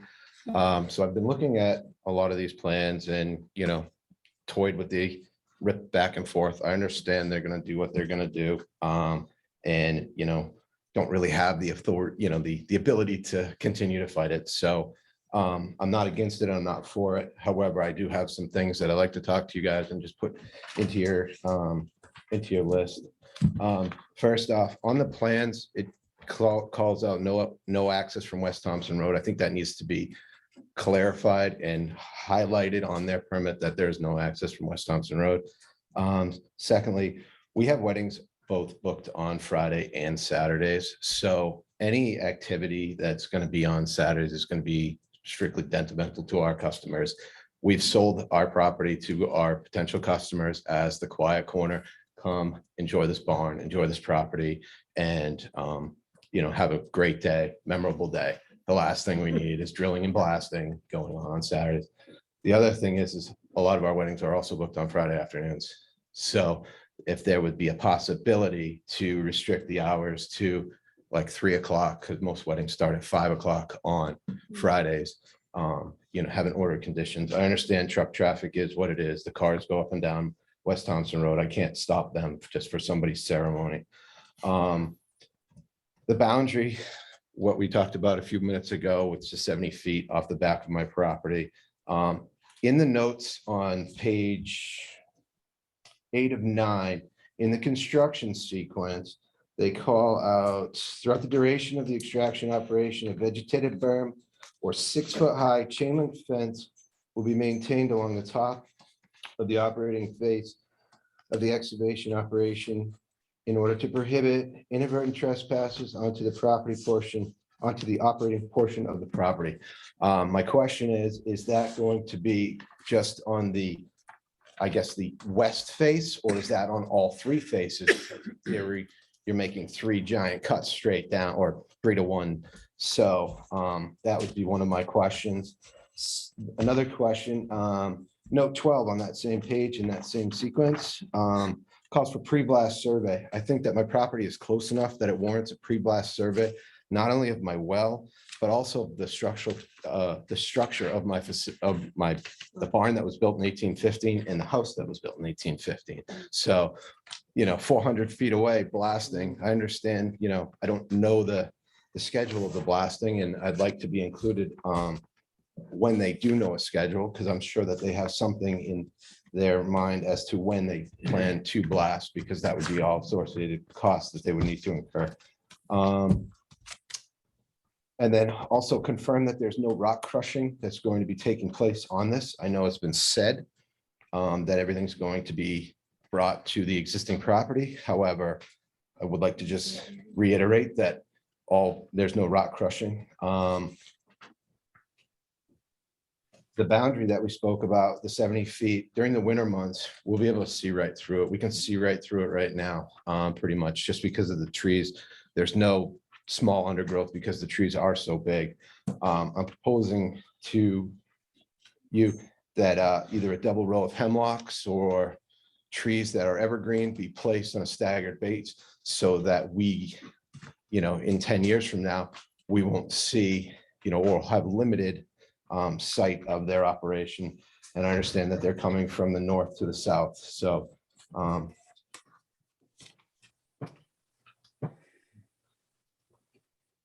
that's all I have. Thank you. Mr. Briggs. Mr. McCluskey. Did we talk to Ms. Godfrey or whoever from Maine? You're welcome to. He's on- Yeah, that's Mr. Harmon. Is that- It's Mr. Godfrey, actually. I'm sorry, Mr. Godfrey. I apologize. Julie? Go ahead. Yeah, he's Hi, speaking. Mr. Godfrey, do you conduct a pre-blast video of the proposed, like the properties that are in close proximity where you go in and you videotape the foundation, the barn, all of the structures? By code, I believe Connecticut is 250 feet. Any blasting within 250 feet would, you would have to do a pre-blast survey, which is what you're talking about, where an inspector would come in and view the property, make notes, take pictures and videos. If they wanted to extend that past 250, that could be done. Okay, thank you.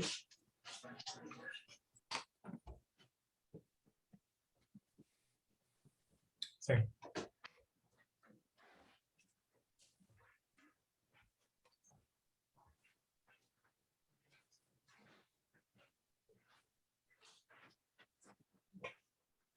Mr. Chairman, Commission. My name's Ed Greeno. I'm here representing the U.S. Army Corps of Engineers. I'm the project manager at West Thompson Lake. I'm the elephant in the room that no one's mentioned yet. Just off the picture here, which is a nice drawing, by the way, they did a really good job with that, is actually a flood control dam. It's an earthen dam. And we do have some concerns about some potential blasting. In addition to that, yeah, the bridge is not the closest. My office is actually less than 200 feet from the property line. So, yeah, even though I'm not a resident, but we still are a public building. We also have a non-transitional community public water supply there. So that's also a concern about us too. We are very interested in the whole monitoring process. We understand the whole blasting aspects of it. The Corps of Engineers nationwide is very sensitive to blasting with the dams and levees and all that stuff, earthquakes. So matter of fact, the engineer who's supposed to be here tonight is actually at a national conference right now talking about that. And we'll be having some national coverage from his perspective. So anyways, we're really interested in monitoring perspective of this. We would encourage you to increase your buffer zone from 250 to also include the actual dam itself. It is a major flood control facility. Yes, there may not be any impacts to it, most likely, but if there is, we need to know about it sooner than later. Because if that dam ever goes, you're not talking about a house going down, we're talking potential loss of life. 1935 all over. Yeah. Exactly. Yeah. So our concern is that is getting access to that actual data so that actually the Corps of engineers can actually look at the data too. I've been hearing that been monitored all these years from the Friend River. What happened to that data? Who's looking at it? Is there any accountability for that? Yep. I mean, I can say I can collect the data. Doesn't go anywhere, doesn't mean anything. So we would like the opportunity to actually review any past data associated with the seismographs that were located on top of our dike.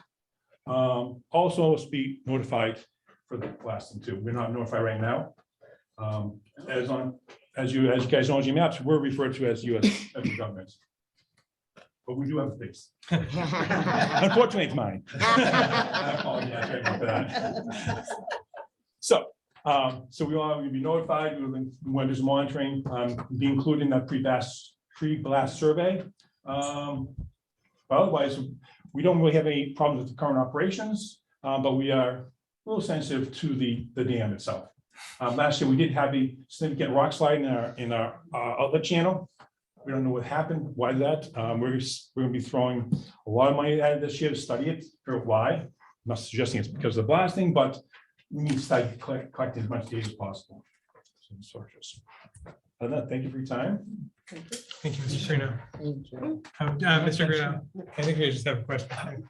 Yes, sir. Would you make sure that all that information that you need and a contact our CEO, so she has exactly phone numbers, et cetera, and whatever you need. Yeah, we've communicating already- on a regular basis. Okay. Contact each other. Okay, very interesting. Thank you. Thank you.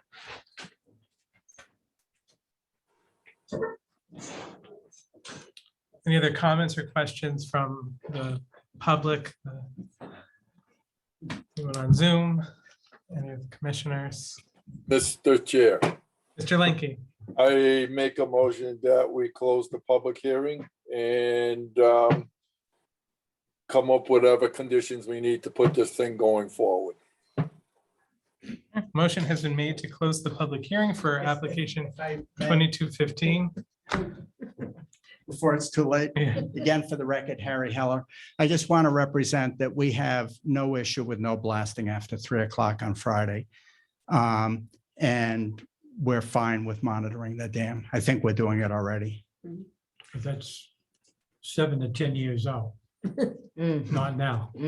I won't be here. That I'm certain of. It's on the record now. Yeah.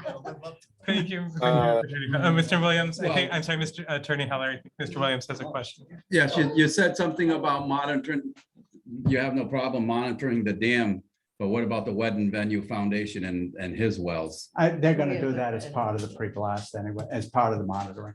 Okay. Thank you. Mr. No, Rice. that 3 PM. we Again, can just- it's not only a regulatory issue, it's a liability issue. That 3 PM curfew on blasting, that Friday and Saturday. Yeah, no blasting on Saturday. No last one, Saturday. Yeah, You can make that as. Yeah. Yeah. So we wrote it down. thank you. Get a list of conditions. Okay, there is a motion on the table to close the public hearing. It has received a second from Mr. Krogel. Any discussion on the motion to close? Hearing none, a yes vote will close the public hearing and no vote will keep it open. Mr. Blackmer. Randy Blackmer, yes. Dave Pavelski, yes. John Rice, yes. Charlene Langlois, yes. Ray Williams, yes. Jane Salsa, yes. Mike Kogo, yes. Calvin Hill, yes. Mr. Lenke. John B. Linky, yes. Joseph Purdy Brown, yes. Public hearing for application 22-15 is closed. Item 4, discuss public hearing and possible action. First public hearing was for application 22-14, special permit for adult use cannabis dispensary. Mr. Rice and then Mr. Sanchez. Somebody else had it. You got the floor, Mr. You raised Oh, your I hand. thought you said You beat Mr. me. Rice then. Oh, They did. me. I thought you said you weren't seeing it. I know, I'm just gonna ask a question. Oh. To the group. Um, I go right ahead, Mr. Rice. Go for it. Okay. Make a motion for approval of application number 22-14. And one of the conditions of installing a fence between properties of T-Rex and this construction of this dispensary of 7 feet.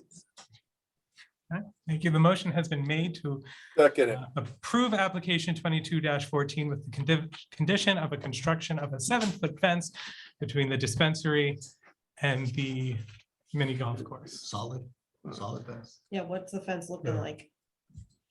I guess do you want it to be a solid fence, Mr. Rice? Black, Stockade fence. solid, I know, like, yep, specific. Okay, we want a solid fence, right? The idea is A to shield solid the view. fence, a solid. Well, fence. actually, Solid. Solid. Thank you, Mr. Rice. You really should. Mr. Williams. Well, when I brought up the fence wasn't to hide the building. It was to protect the kids that are if there's a birthday party going on at the T-Rex. It was to protect the kids from going in the parking lot, for people pulling into the dispensary. It wasn't to hide the building. I just wanted to put that out there. Gotcha. I think there was some concern about that last month. That was just, that was the reason when I don't think it was yours. when I brought up the fence part, that's what I was more concerned over kids running through the parking lot at a birthday party or something than hiding the building. I have a few questions before we. So the motion has been made. John seconded it, by the way. Oh, thank you. I did not. Mr. Lenky has seconded the motion. Is there discussion on the motion? Yes. there is. Mr. Krogel? I have a few questions. I'd just like clarified, please.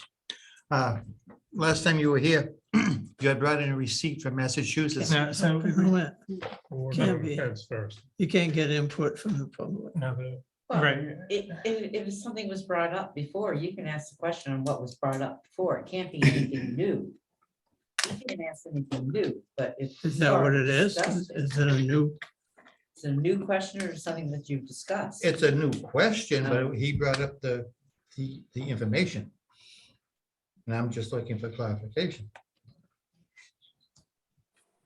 No, I guess that's your call, guys, but I know that you can talk about what you've already talked about in the public hearing. This was brought, he brought it up at the last meeting. So, Yes. and so your question is about the amount of money made?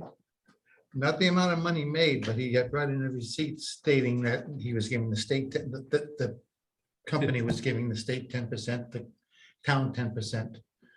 I'm just wondering if that was what he was proposing to give the town of Thompson was 10%. That's. I think that's set by state. regulated. That's by yeah. statute. That should have only 3%. And it's whatever the statute. Whatever statute. Yeah, what is that for? I don't think that's our purview. Well, who makes the condition with the town? With the company? The statute. The statute, Yeah. we don't control that. I'm sorry. Unless the No. town sets an additional. It's a good It's a tax rate. question for you after be no consent. I mean, I'm assuming that everybody has these. I actually brought some extras in if you would like to take one up. It was my research that I did with talking with 3 police departments, Webster, Oxford, and Charlton. And I made it very simple. You can read it in less than 3 minutes. I think that one, as you read this, there are absolutely none of them have had any problems. The biggest problem was in Oxford. At the beginning of opening this, of course, there was more traffic. They had a couple of fender benders. That was literally it. With talking with them, they had the exact same concerns that we all have. And they were worried that they would have all kinds of problems, and they have not had any problems. With talking with the people that work at the dispensaries, because I got a better input from them, because they are the ones that actually deal with the customers. And like I put in the report, it is the majority of people are over the age of 30. Yes, you do get 21 to 30. But it is majority over the age of 30. And in fact, one of them said that most of theirs are around the 50+ age.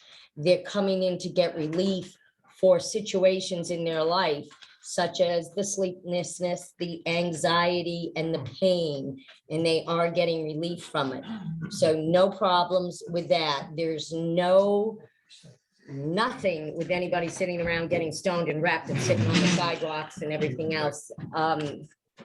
They were actually, I was very thankful that I got to talk to, I went personally, I didn't do phone calls, I went to the police stations. And sitting down with the 2 police chiefs, they both commended these facilities on how well they are working with the communities and giving back to the communities and making sure that there are no problems. This is a business for them. They don't want the problems. So that I pretty got that there are absolutely no problems. And I was astounded at the amount of money that they're making. When you look at the one over in Webster, the vault, their average is 30,000 a day, which I'm like in the wrong business. But no problems at all, none. So. I would like to answer your question. No.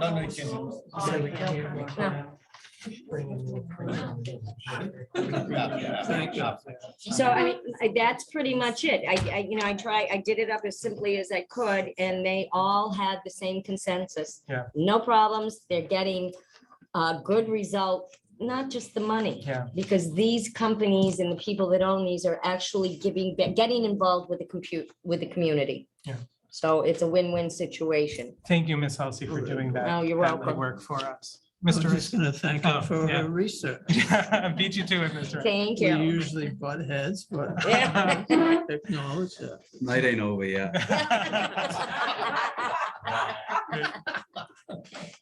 We still have a ways to go, John. Any further discussion on the motion? Did you decide a solid fence or what? Yes, the motion was made for a solid 7-foot fence. That is how it was moved. That is how it was seconded. So that is hearing no further discussion. The question I put before the commission now. Mr. Lanky. Yes, before you finish it, I got one more thing is that you're also gonna have to check where the fence ends. We have to make sure that it meets the sight line to the state road. Of course. Okay. Yes, thank you. Okay, Mr. So the motion is to approve application 22-14 with the condition of the construction of a 7-foot solid fence. Mr. Hill. Yes. Alvin Hill, yeah. Mr. Crowell. Mike Ogle, no. Jane Salsa, yes. Ray Williams, yes. Charlene Langlois, yes. John Rice, yes. Dave Pavelski, yes. Randy Blackmer, yes. Mr. Lanky. John B. Linky, yes. Joseph Perotti Brown, yes. The application is approved with a vote of 9-1. Thank you. Application 22-15.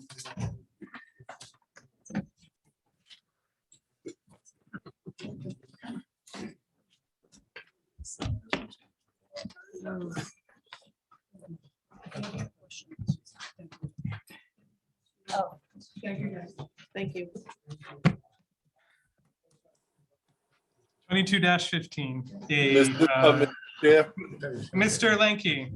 I make a motion that we accept application 2215 with any recommendations or conditions set forth by the commission. Mr. Lanky has moved to approve application 22-15 with any conditions that may be added by the commission. That would have to happen in the discussion. Mr. Chairman. Yeah. Can I participate in that or? You just I'm not can't vote. seated? Yeah, you just can't vote. Correct. Just can't vote on it. Yeah. You want to start, Mr. Rice? Go ahead. So we have a motion without a second. I'll currently. second. Seconded by Ms. Langlois. Any discussion on the motion? This would be where I think we add any conditions, discuss any conditions, add them as we see. Well, since nobody's jumping in, but I might as well start it off. I'll let Mr. Santos follow in if he wants to. I think with the conditions I see is that all the parties involved in the area of the future mining or blasting of the area, that the Army Corps of Engineers, the people that own the wedding venue area, they all be included with every little update that is needed, so to protect their property. And that they start at the beginning, and when they do start it, that we be notified at least 6 months in advance before they decide to start it within 7 to 10 years. So if I heard you right, John, you would add the condition that the Army Corps of Engineers and the Briggs are included in the pre-blast survey, any Correct. monitoring and notification. Correct. What was the 6-month thing that he said? I said months before I think we should be notified within 6 months of any, within the 7-year to 10-year. So if we don't put it in now, I'm just saying, we're just trying to protect the people, the neighbors and everything. What he's saying is, it's September 2029. Right. Correct. They're ready to go. Okay, so that's two separate things that he's talking. Well, about. he wants, so if their plan says we're going in September 2029, Right. John wants the abutters notified in March of Okay, 2029. yeah, you understand, I have to write this up in the permit, so I have to get it right. Go faster. All right, so six months. 6 months before any Start date. action begins. 6 months Any before start date. And what was- Activity. We don't have a start date, 7 to 10 years. No, from Mm. now. 6 months before. Before the start date. Yes, They don't have, we don't have a start date. Right. correct. So 6 months that's the prior. condition. Right. Yes. Why are you making it so complicated, Ms. Dunn? Harry, Just you make it complicated. Mr. Santos. Reason why you didn't come in person? All right, I'll go one by one and maybe, I don't know, can we go have a discussion about each one? Sure. Trying to keep it organized. Is this added to the motion? So these are things, so the motion has been made and seconded. The conditions are going to be added to the approval that we will vote on. Number 2. All right, so I'll go one by one. All processing to be completed on the adjacent property. Can we have an address for that? Is there an address? Yes. All process Thank you. What is it? 307 Oh, Reardon okay. Road. completed, okay. Yeah. Is that okay with everybody? Well, you want Yes. to add crushing in that? No, No. not yet. This is general processing. Okay. We can do Whatever they do. crushing too as well. Might as well do You both. want to add processing and crushing? Sure. Okay. Is that okay with everybody? Well, the same thing. Actually, Yeah, I assumed it's the same, but Is there any No. objection to adding that condition to the approval? not at all. I hear none. All right. No, I agreed with David on the well monitoring. I think our regulations speak for themselves that we have to monitor it. So I think we should put one monitoring well for phases 1 and 2, considering they'll be completed simultaneously. And then another well point for phases 3 and 4. So that is a monitoring well for phases 1 and 2, and a second monitoring well for phases 3 and 4. Just to say that we did it. Is there any objection to that condition? nope. Would it make more sense to monitor Mr. Briggs' well and the Army Corps' Yeah, well? Yeah, I'm That's gonna the get to that. next- That's This an is, additional. this is That's just an water additional- level. This is just water level, water table for the 5 feet. Even though I agree with David that it's rock. Yeah. It still says it in our regulations and it needs to be monitored, right? So, But it doesn't We- say that that you're gonna do this in 100 feet of solid rock. That's what you're asking them to do is. I am. Yes, Okay. well, I can go I think with it's that. completely, like I said, I don't disagree with David. I think it's completely useless, but Then it's why put something- it in? well, it's in our regulations. We can, As a precaution. this is up for discussion, Randy. So if you. Yeah, so I've already expressed my opinion. I just don't want the record to show that we didn't do something that's just clearly written in the regulation that should have been done. Can they do it at a later It's- time? Let me say it a little differently. This has been something of controversy in the past about the level of water, so I feel like we should do our due diligence to say that we did. But the due diligence would be to check the 2 wells that it could possibly concern. Yeah, I'm gonna get to that later. This is about This is- monitoring the water. Not- This is not an each area well. where it's not rock. Maybe on that. I think the whole site. area is wrong, Or right? is it? I don't know, I can't answer the question, No. sorry, yeah. Yeah. We're going to presume so. No, I don't. You wanna- Yeah. you Well, wanna we could, withdraw? well, we could waive that requirement. We can. Yeah. I'm just But- saying it's a pointless discussion that's been Huh? happening in the past. I What? don't want anyone saying that we didn't Right. do it, right? Yeah, is there, I'm sorry to interrupt, is there a simpler way to do it? To just Yeah, we- say that every regulation needs to be followed and put that in the permit? We waive that requirement. Okay. You're waiving that requirement now. Yeah, I I think- agree. That's what Randy's bringing up, right? Yeah. So, We haven't what is decided it? yet. I'm sorry, I can't find what it says about monitoring wells. it's right here. I have it right here. If you're working in not solid rock like that, Yeah. it would be critical to have, What page is it, Brian? Yeah, I'm trying to find Any, it. I'm any sorry. other, Oh, it says, it is, page before, it's C, no closer than 5 feet to the maximum groundwater level on the property, except in When you- locations where permanent ponds are proposed as part of excavation. when you're excavating or mining What article are you operation. reading? It What is- section?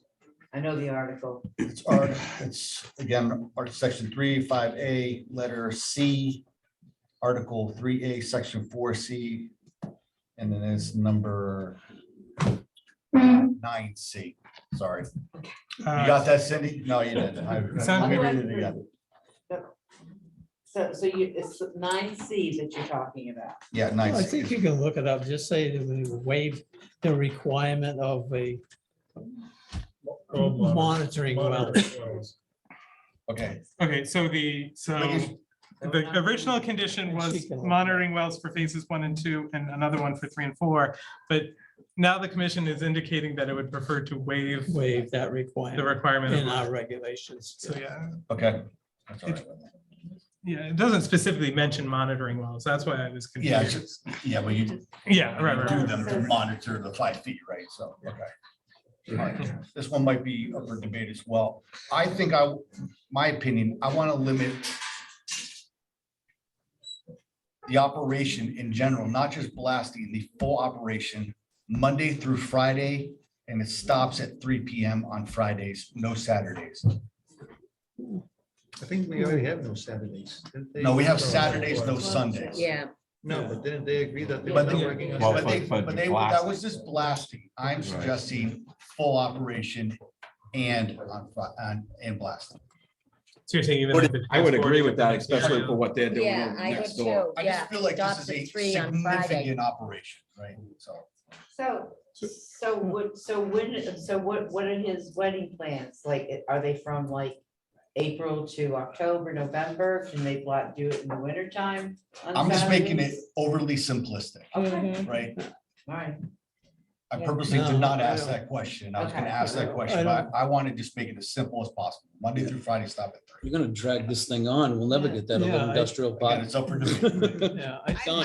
I agree to that when the wedding venue is up and running. And if they have a good communication skill, then maybe they could talk amongst themselves. He could say, I'm done April 30th. I don't have another wedding until the next wedding season. You can monitor the operations, touch base with Cindy, say, I'm stopping, he's starting, and then, because then they sit and wait they do nothing until Yeah. forever. Drags We away. already wait Mr. forever in this Blackmer town. and Mr. Rice. Question, if, this is for Brian. Yep. Are you saying that they can't use the processing plant that's not even on the property that we're discussing tonight? That's a good question. Yeah. I don't think I'm saying that, but sounds like I'm saying that. I But I guess. but I don't think we can say that. Yeah, I don't think we. It's already permitted. Well, Yeah. you're gonna stop operation at Friday noontime or whatever. Yeah, I guess I'm saying just for that address for this permit, Yeah, for no the- operation Monday through Friday, stop at 3. The processing plant is on a different site. They can continue that up. Okay, as long as that's understood. Yep. All right. Yep. We're- So you're saying Monday to Friday, 3 PM. Yeah. 12 months. Yeah, unless we want to entertain what Charlie was outlining, some kind of. That wouldn't be a bad thing to outline that, because if they get done at the end of September, they could haul from September to April till he starts up again. But that's, that's up to everybody. to If think you're about. doing a winter wedding or something, you got sleigh rides, then Could it- just communicate it. Could Well, we- I would say that they would be able to communicate amongst themselves and figure it Yeah, out. so do we, so operations will end at 3 o'clock on Friday unless mutually agreed upon by the property or by the applicant and the abutters. Which would be. In writing. In writing. I think you're taking a day away, a day of work, a Saturday. They're gonna work. I would say terminate it at 3 o'clock. Not on That- Saturday. Not on Saturday. Well, I thought that's what he said. Friday. That's It's a what wedding. happened. Friday. Friday. It's just that, the season is short around here for that type of work or doing work or hauling. For weddings too. Yeah. Well, I'm just thinking of the resident that lives here in town and what is best for him. Yeah. His business, Yeah. and that's what I'm thinking of. If they have to run a little, if they have to run a little bit longer, but I'm concerned about him. He has got a business there. That's part of his livelihood. So I agree with Brian. Operations stop at 3 PM on Fridays. He's got a business he's running. How about if you put in a consent of both parties to operate work on a Saturday? Well, that's what we just talked about, that if they wanted to communicate amongst Yeah, I themselves know, and but come you'd have to to an, put it in Yeah, there. that's what I, yeah, we Did- just said did you get that, that from me, in Cindy? writing. It has to be in writing. No, I didn't, because what you have to understand is this is starting in 7 years. I don't know if I'm gonna be here. in no, 7 I years, so understand that this you're, has to be that you're perfect. writing it. Yeah, I but it's in understand, there. yeah, I understand that. It has to be perfect. So Purpose, I get what in writing? I have the operation Monday through Friday, 3 PM, ends at Friday and 3 PM. So I mean, That's it. so again, to be explicit, it would be Monday through Thursday, 7 AM till 5 PM. Friday, 7 AM till 3 PM. No work on Saturday. No work on But I Sunday. was saying a consent of both parties to work on a But Saturday. but I think we're comfortable with the assumption being no work on Saturday unless, Agreed to between the two parties in Right. writing. that's, That's that would, majority rule of that, though. The What do you homeowner. mean? They might disagree. No, I- Mr. If they Chair, don't agree, then they, Is that it? Mr. Chair, Yeah. Then it would be the homeowner, in my Okay. opinion. No, we're clear. no, a mutual agreement a is. mutual is- agreement, but they it- both have to say yes. Yes, Yeah. but what if one doesn't say yes? Then on it- the then it's- agenda? do it. then it's not a That's mutual That's what I mean. agreement. That's what I just said. I just said it differently than you, Mr. Blackmayer. I don't think so. Welcome to my world, Randy. Cindy, did you get? Cindy, do you have that? So. Just making sure we're- Yeah. Okay, guys, it's 9:10 and we're on item 4. I'm really trying to work on this. Yeah, but Unless unless mutually agreed. mutually agreed, no work on Saturday unless mutually agreed by both parties. And nothing on Sunday. Well, that's That's a already in given the- anyway. That's Yeah. a given, but we Yeah. should put that That's fine. in too. And Cindy, agreed in writing, mutually agreed in writing. In writing, okay. Yeah. Okay, what's next, Okay. Mr. Santos? All right, I had bond amount paid 1 year in advance of commencement of work for 16.6 acres at $12,000 per acre for a total of $199,200.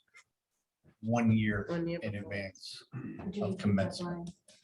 But wasn't that, weren't you planning on putting that bond up now? Can, No. we Cindy, can't. No. We can't- Cindy, I don't think they would, Cindy, no comments from people. I don't think they would do that in general, right? So When we apply for zoning. Okay. All right, so, upon application of zoning permit, and what are you suggesting for a price? 12,000 per Per acre So one times 16.6 acres. Hopefully that stands the test of time with no Well, interest. that's the regulation. Mhm. At the time of approval. Any objection to that?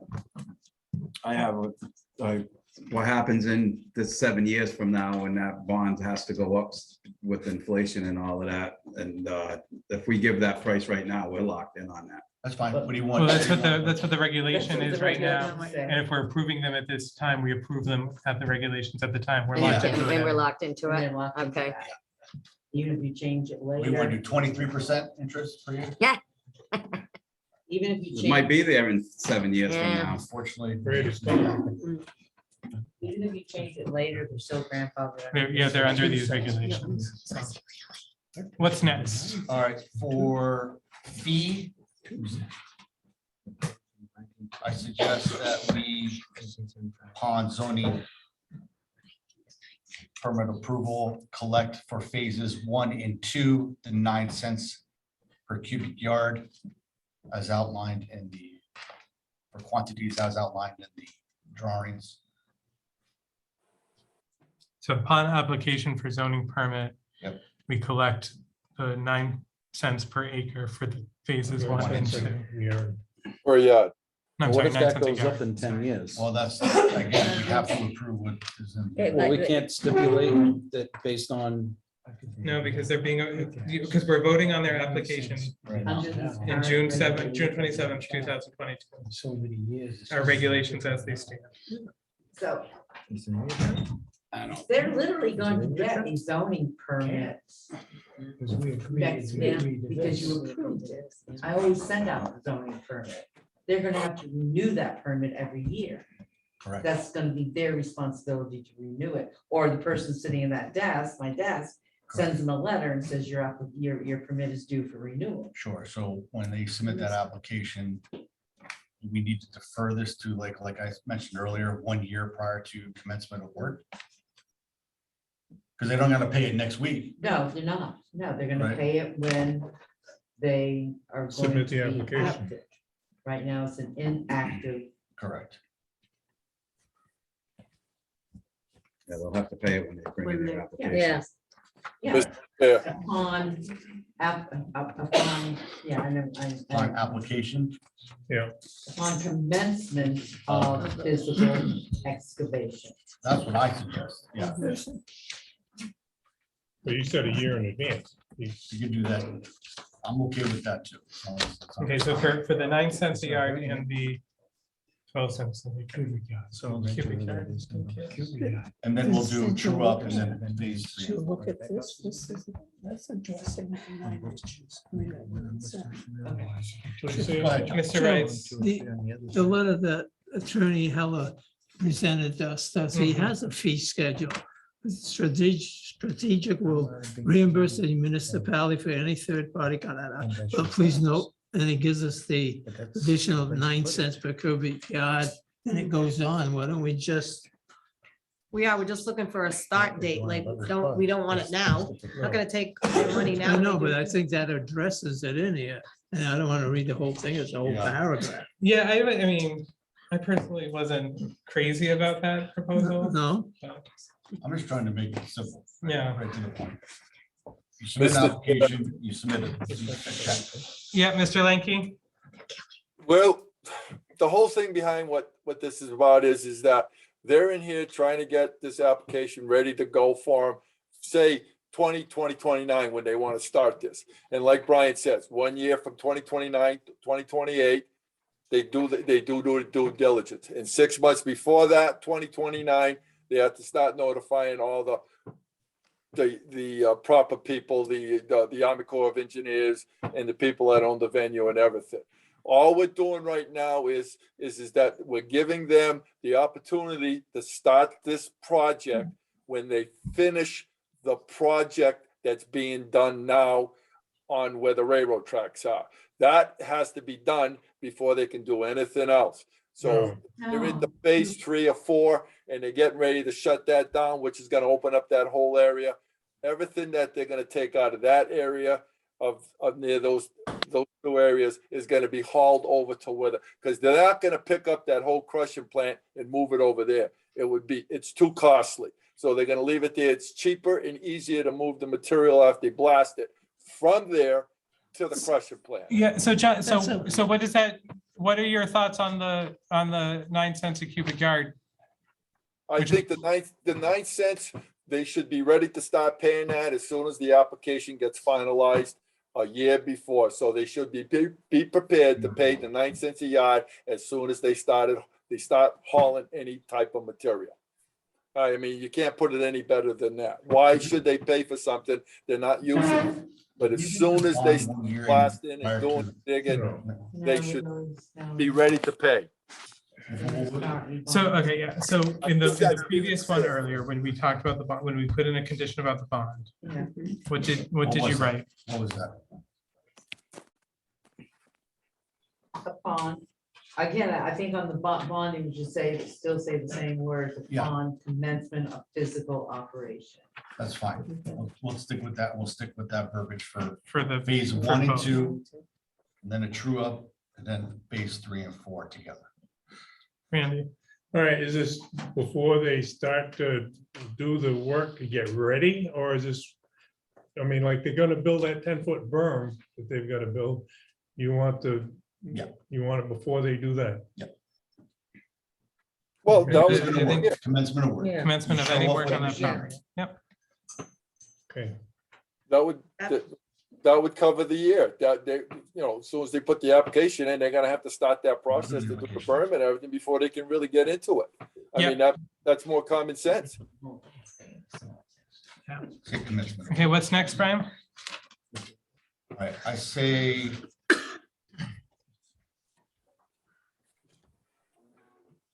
Even though I think it's already crystal clear, but just to support the Briggs family, no access from West Thompson Road. Never, the plans clearly indicate that. I think the pre-bat blast survey should be doubled to 500 feet for any structures or property. I'm tempted to say hired third party. Wait, so I'm sorry, do you for structure, 500 feet for structures or 500 feet for properties? It's both, all of the above. I think the Well, pre-blast those are survey- those are two different So measures, aren't they? Right. You either gotta do the property, you gotta do the property line, Brian, one or the other. The building or the property, line, one or the other. In my mind, a pre-blast survey is someone goes into, say, the Briggs home or their barn, does a photographic study, takes photos of everything, maybe put some points, some PKs on the foundation, make sure things aren't moving. That is a pre-blast survey. So for any structures within 500. Yep, including the dam and whatever the Army Corps of Engineers requires, all of that. That is a pre-blast survey, and I'm saying we should just double it to support the gentleman that came and spoke. But only if there's a building on it. I can't see the property. That's what I'm saying, for every structure within Right. 500. Structure, so his office, the Yeah, Briggs right. family, Pre-blast the survey dam itself is a structure. Every structure. Oh. That's farther than 500 feet. So then do you want to change your 500 feet? Because then. I don't know, I don't know. So the Cindy. first Question. the first condition that John Lanky suggested was that the Keeps on Army asking. Corps of Engineers and the Briggs property be included in all pre-blast surveys, monitorings, and notifications, I think we should keep it in. including the dam. Yeah. Like, that's the and Army that's Corps. in Like that, yeah. But So that covers- limitation, though. So is it 200 feet or is it 500 feet? 200 feet, I think, when we were talking is the limit. Standard limit, I don't know personally. So I would say structures within 500 feet, but From the dam is included in that first condition. 500 feet also including. Okay. Mr. Chair, Mr. Lanky, the gentleman from the blasting company said state of Connecticut requirement is 250 feet from any structure, not property line. So Right. Brian, and let's make it 500. I agree with the 500. That would really cover it well. And they said they had no problem with it. So let's go with the 500 from structure, because they're gonna put the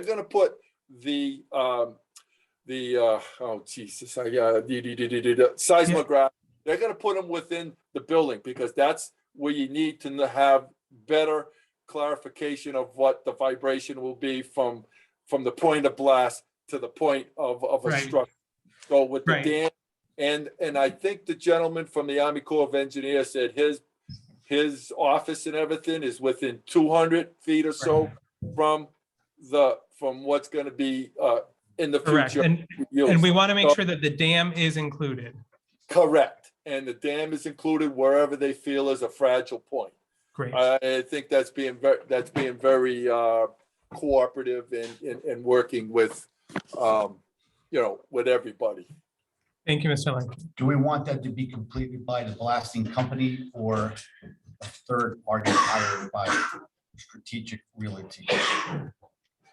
I have no strong feelings about it I either think the way. blasting company is already regulated by the state, so. I Yep. don't think they need a There's no third reason to party make in there. I The think we should make it liability is The on them. liability, the insurance liability is all on them, so. Okay. No reason to make them pay for another company. So just by blasting company. Mhm. Okay.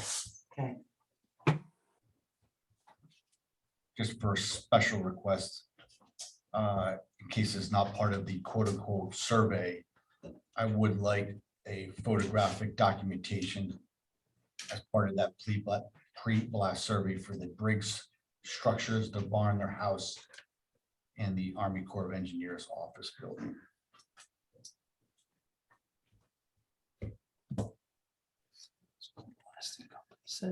They do that, yeah. I believe that they do that, but I just want to make sure it's crystal clear. And then the last one is, I think we should have seismographs put one on the south side by the Briggs property, the east side, and the west side. The north side is their strategic realty property, so I don't think we need to have a fourth one there, but just to monitor throughout the excavation process. And again, I don't know if that could be a third party or not, but You want seismograph on the property? yep, south, east, and west side, one on each side. Considering the depths that they're going, I think it's important. Isn't the south side the river? It's the Briggs property. It's the south side. Yeah, the south side is. okay. Yes, it is. Yeah, The east is yeah. the. Is there any objection to that final condition? Ms. Langlois? There was, when Mr. Briggs was standing up, he was asking about trees planted on that North. area Yeah, there, the so we need to southern talk, property, yeah, yeah. southern part, Yep. No, Yeah, the evergreens, evergreens, or he said. hemlocks, which are an Hemlocks, evergreen. Can we Yeah, is require it- that? Plant trees? Can we do that? Sure. We can do that. Yeah, yeah, like, if they, yeah, it could- a fence or trees, or I think trees would probably look better than a fence Mhm. You Yeah, know, theoretically, if they plant the trees now. relatively soon, 10 years from now, they won't be able to see through them. yeah. That's the, That's yeah. it, yeah, it's a good requirement. yeah. So, Is there any objection to? so what do you, so what was that? Condition? Screen Two the rows south staggered. property line, Two What was rows, that? screen the south property line with evergreens. 2 rows yeah, staggered. 2 rows staggered. Well, And then those putting go it, together and You you'll have to see through 'em anyway. specify the species and the height. wherever the height goes. You're gonna tell them what. No, Tell 'em but what- that's He's what poking he the bear. said. He's poking the bear. I know he is, he's poking the bear. Depending what species That it is what Mr. Briggs said, staggered. Yeah, I know, Yeah, but I'm saying what size of the. I can do it up for you, John. I'll Is do a it report. seedling? Is it a seedling or? No, I want 6 footers. Cindy, what do you have? These, then I could look over them. Screen south property with 2 rows of evergreens staggered. And I would think, like, obviously, if they do it now, they have 10 years, they can buy little trees and they'll grow. If they're gonna wait till a year before, they'll be Yeah, buying buy big adult trees. trees Yeah. and be putting them in. Typically, if you're requiring. Yeah, I don't know how they would grow. There's too many Requiring trees. things there. like street trees, there's a minimum caliper diameter, which I That would be believe that one. is either 3 or 4 inches, so you could use that as a comparison basis. So, this issue of, the public hearing is closed, but we're talking about things that were talked about in the public hearing. So the statute says that you can ask questions of your applicant after the public hearing is closed, if you're asking questions on what you've talked about. So Mr. Heller just made a comment, so don't you About think the- that you should be asking him on that comment? He says, this It's a forest and is the a trees forest won't now. grow. Is the So- what? I would agree. The trees are gonna die. I would agree. You plant 6 feet evergreens in the middle of a forest with a mature canopy, they're not gonna get any light, they're gonna die. It just makes no sense. So what do we, are you cutting those trees down? No, No, Right now. No. it's not their. not, never. No, but In other words, Mr. Heller, sir, the trees that are there, you're gonna keep whatever's there from the boundary line from the property. You're not how close are you gonna get to the boundary line with that phase? 70 feet. We're not gonna clear the 70 feet nearest to the property line. There you go. The question is answered. Leave the damn trees 70 feet. You got more than enough. If anything has to be done, 70 feet, that's a lot of tree. You got a lot of trees in between from that 70 foot where the end of the face. So where they're gonna end the face to the property line to there, and then from there to their house or. So what or I would whatever. suggest, May I make an alternate suggestion? certainly, Rather than requiring plantings, which may in fact perish, that a stockade fence, which will not perish, but cannot be seen through and can be removed afterwards or not removed or whatever, is a more practical solution to this problem of sightlines. Ms. Langlois, you brought that up, you brought it up. How would you feel about that? Yeah, you can't ask that. I don't know. I mean, if it was my place and I had to answer that, I would want, if I couldn't see it, and then the point's mute, and I guess I don't care, but I don't know. I mean, I've seen his property. I know where the trees are. 70 feet to me is far, but if he's saying he can see through there, then I guess he would have to decide, is a stockade fence better than the trees that are already there? And then he could decide on that, but I wouldn't want a stockade fence, so then I would probably say, then don't put nothing up there because that's ugly and don't even bother. Just That's as a me. point of clarity, it's 100 feet of Like trees that are on his property right now, plus an additional Is that like a football? field? 70 feet from the property line. So it's 100. 170. So So 170 whatever. so there's Yeah, 170 it's feet of trees Shouldn't be now. able to see Yeah. through that anyway. So Okay. let's look at the, Barn so is let's look, 100 feet of trees to the property line, then an additional 70 feet because that's. so do we want to strike that last condition? Yes. Okay. Thank you. What's next? Mr. Rice, No, he covered it. I got one. Mr. Poplawski, The gentleman from the Army Corps, I know everybody says it takes an act of Congress, but can he get the data that he's requiring or provided to him for whatever it is, seismographs, whatever it is? Like this particular project or the project that's already, no, this one. This that's- one. I can only do this Yeah. one, but All right. he had he had an ask. I think that's reasonable to, I think his name's on the list from what. That was Brian- part of my Yeah. recommendation, Dave. huh? That was part of my early my recommendation that the Army Corps of Engineers and the people that have to be notified and everything of all data that's gonna be used, seismographs or whatever. Okay, sorry. He's saying that his original condition included notification and sharing of all that data, that monitoring data with the Army Corps. The very first one that came from John before Brian started. Mr. Krogel.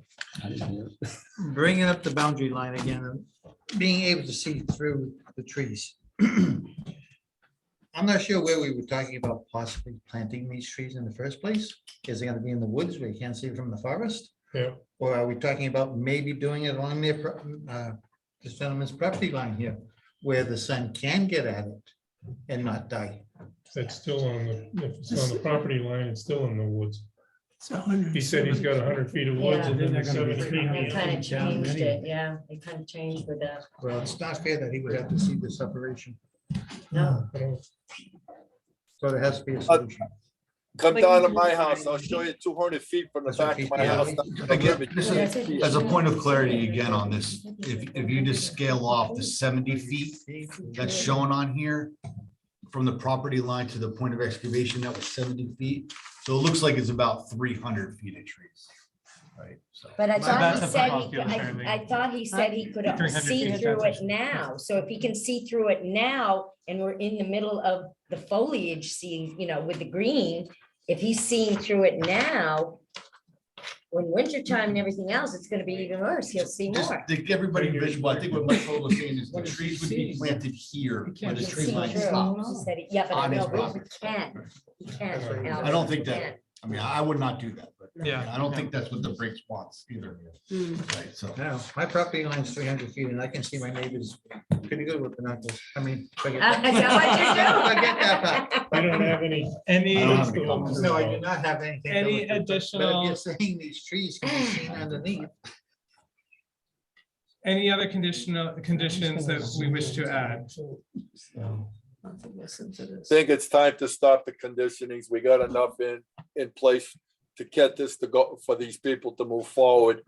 That's within the 10-year bracket. I think by then, if anything, like Charlene had mentioned, Miss Langlois, that, hey, in 10 years, things will change a little bit and we just have to make the changes when it comes forward. That's all. But the whole thing is So- that we.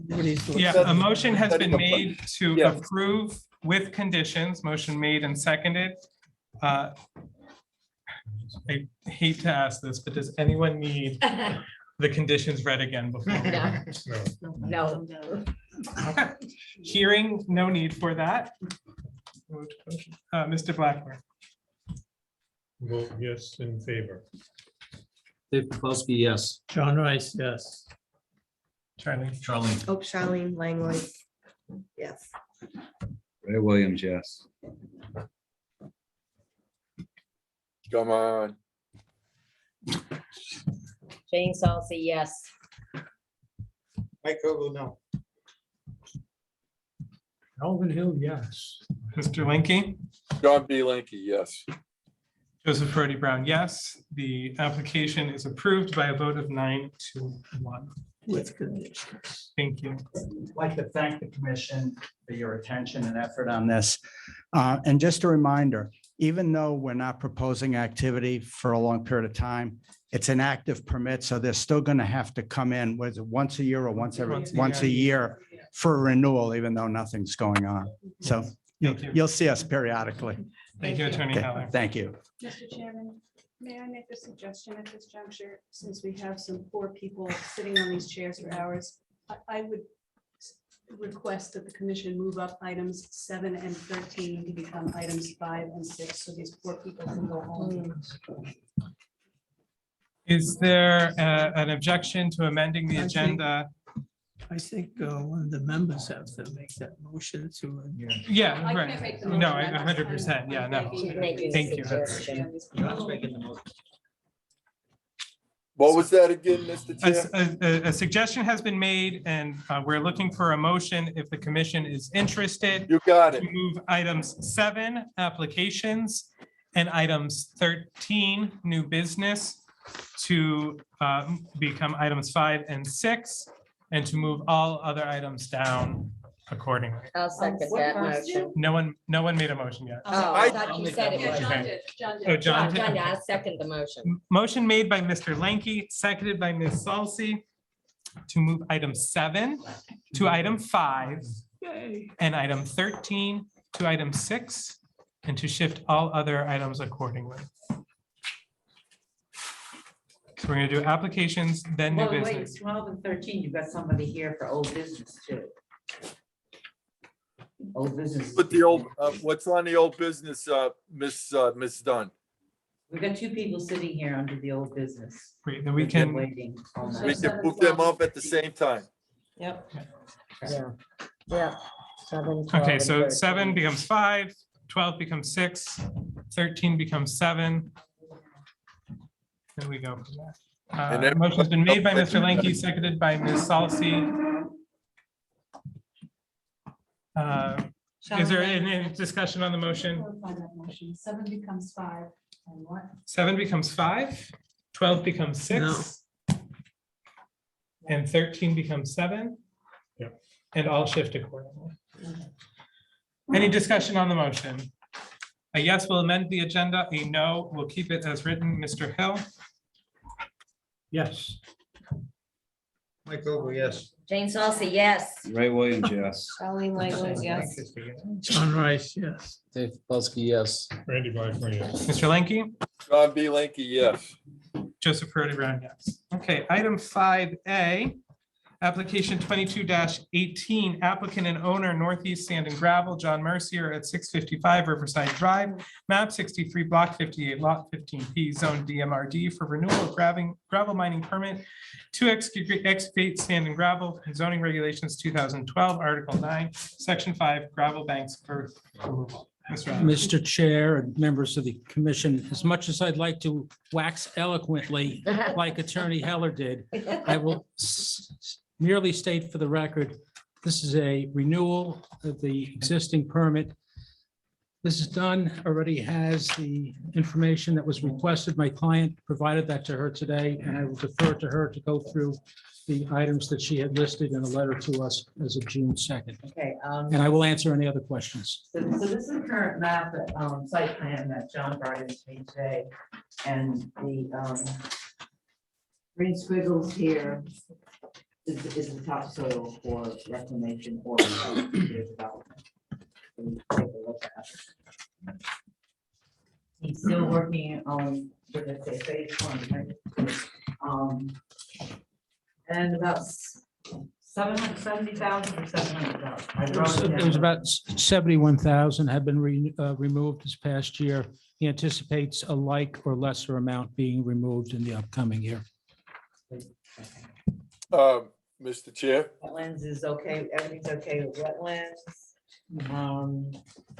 And the reclamation is going to be a site development plan. So if anybody has any questions. What phase are we on? Oh, if you want. Yeah. Pardon? What phase are you working on now? You said He's working on one? phase one, Still. Yeah, he's still working on Still working on phase one. yes. Mr. Lanky, did you have a question? well, that was gonna be my question is how much longer does he have with the phase, with this phase here? He should be close to being, closing the operation up in the next year or two? Would I be somewhat Yes, off? that's his intention. Okay, all right. And it's also his intention to be submitting a proposed subdivision within the next year, possibly coming in with a conceptual plan for review by the commission prior to an actual submission, so we can get some guidance. And he would like to do that hopefully within the next 6 months. Okay.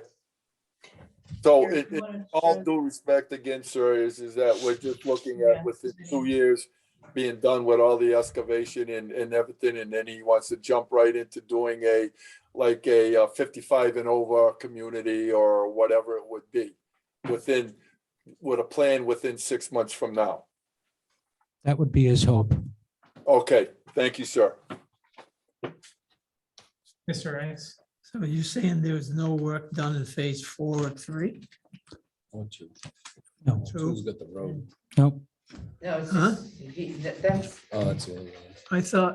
I thought we gave him a couple of years ago to move the rock crusher up into phase 4, away from the houses on Route 12. Does he still have a rock crusher there? Yes, yes, it does. And it's located in Phase one. phase 1. yes. Didn't we originally suggest that we want to stay away from the houses? Right, and I thought it was gonna be located up in phase 4, away from everything. Yeah, we did something to that. Huh? effect. I remember doing something to that effect. Yeah. Don't ask me what. Because rock crushers are not allowed. And we made the stipulation that, or a concession, that if he moved, because there's a lot of rock in that area, to move it up into phase 4. And I think that's a rock crusher that you can see from Route 12, I'm not sure. Or if it's just a screening plant. I'm not sure. I'll have to check on that. I thought, Mr. Rice, Mr. Chair.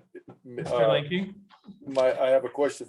Didn't we when we discussed that, it had to be at least, I think, was it 1,000 feet or 1,500 feet from any house to do any of that so-called crushing because because he had all that big rock that he, excuse me, that he had to jackhammer first to fit the crusher because the crusher he's got it doesn't have the big jaws. So I remember a part about that is that he was supposed to have an excavator in there with a hammer on it.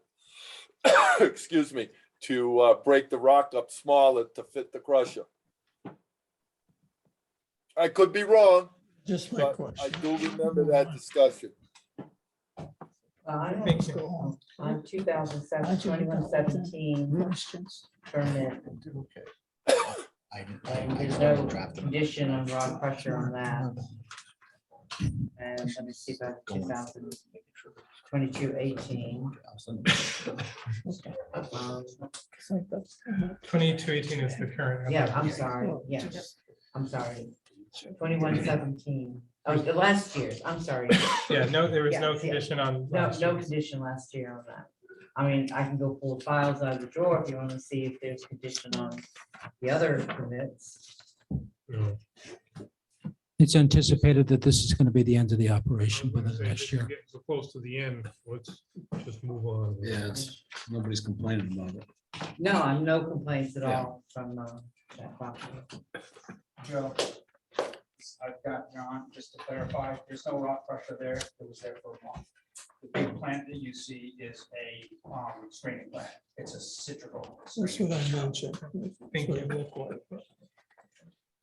Okay, any other questions, comments?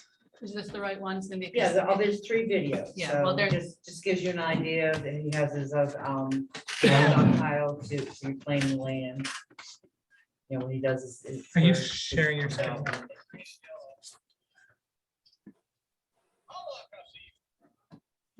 That's the first one that he sent. That's the material that's there that he's already taken out.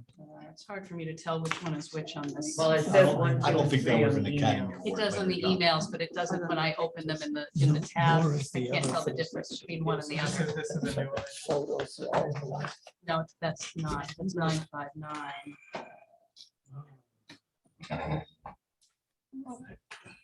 Oh my God, so unnecessarily complicated. I can do it. I can do it.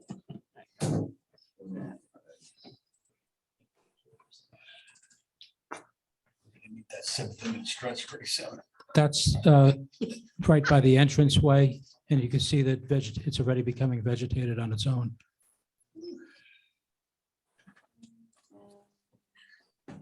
No, that's the one we already saw. So this one.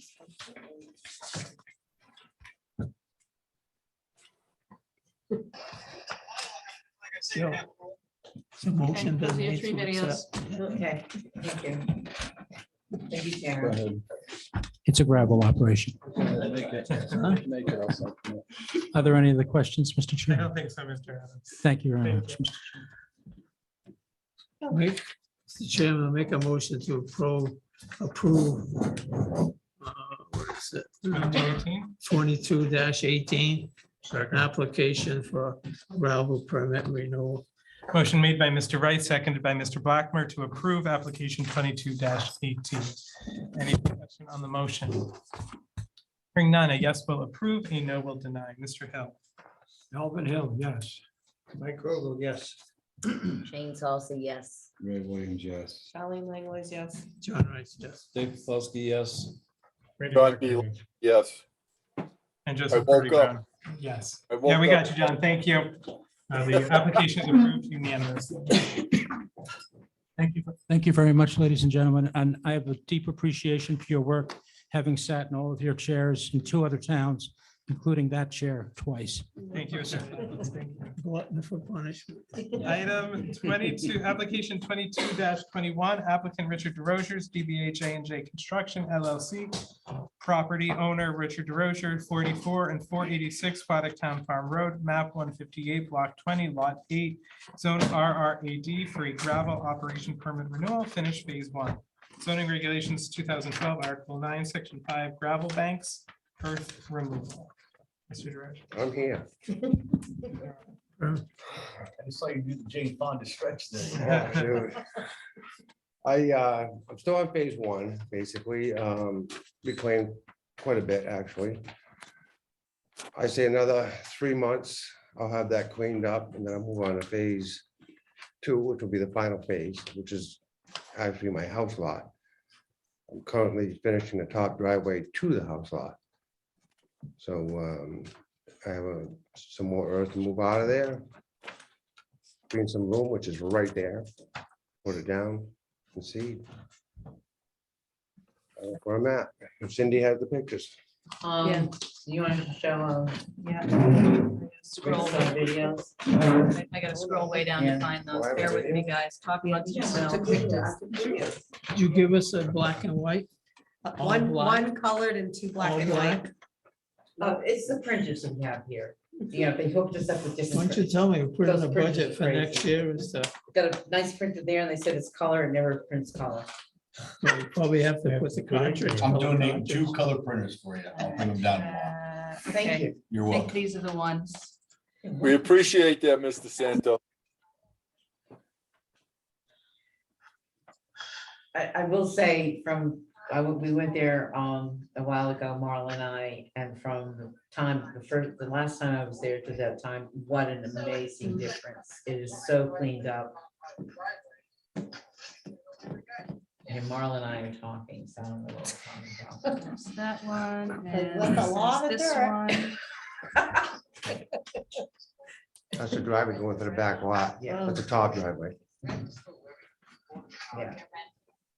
That's tree line is staying there. Totally amazing. That banking is now completely done. Just That gonna work section on down one at the bottom fashion. is all done.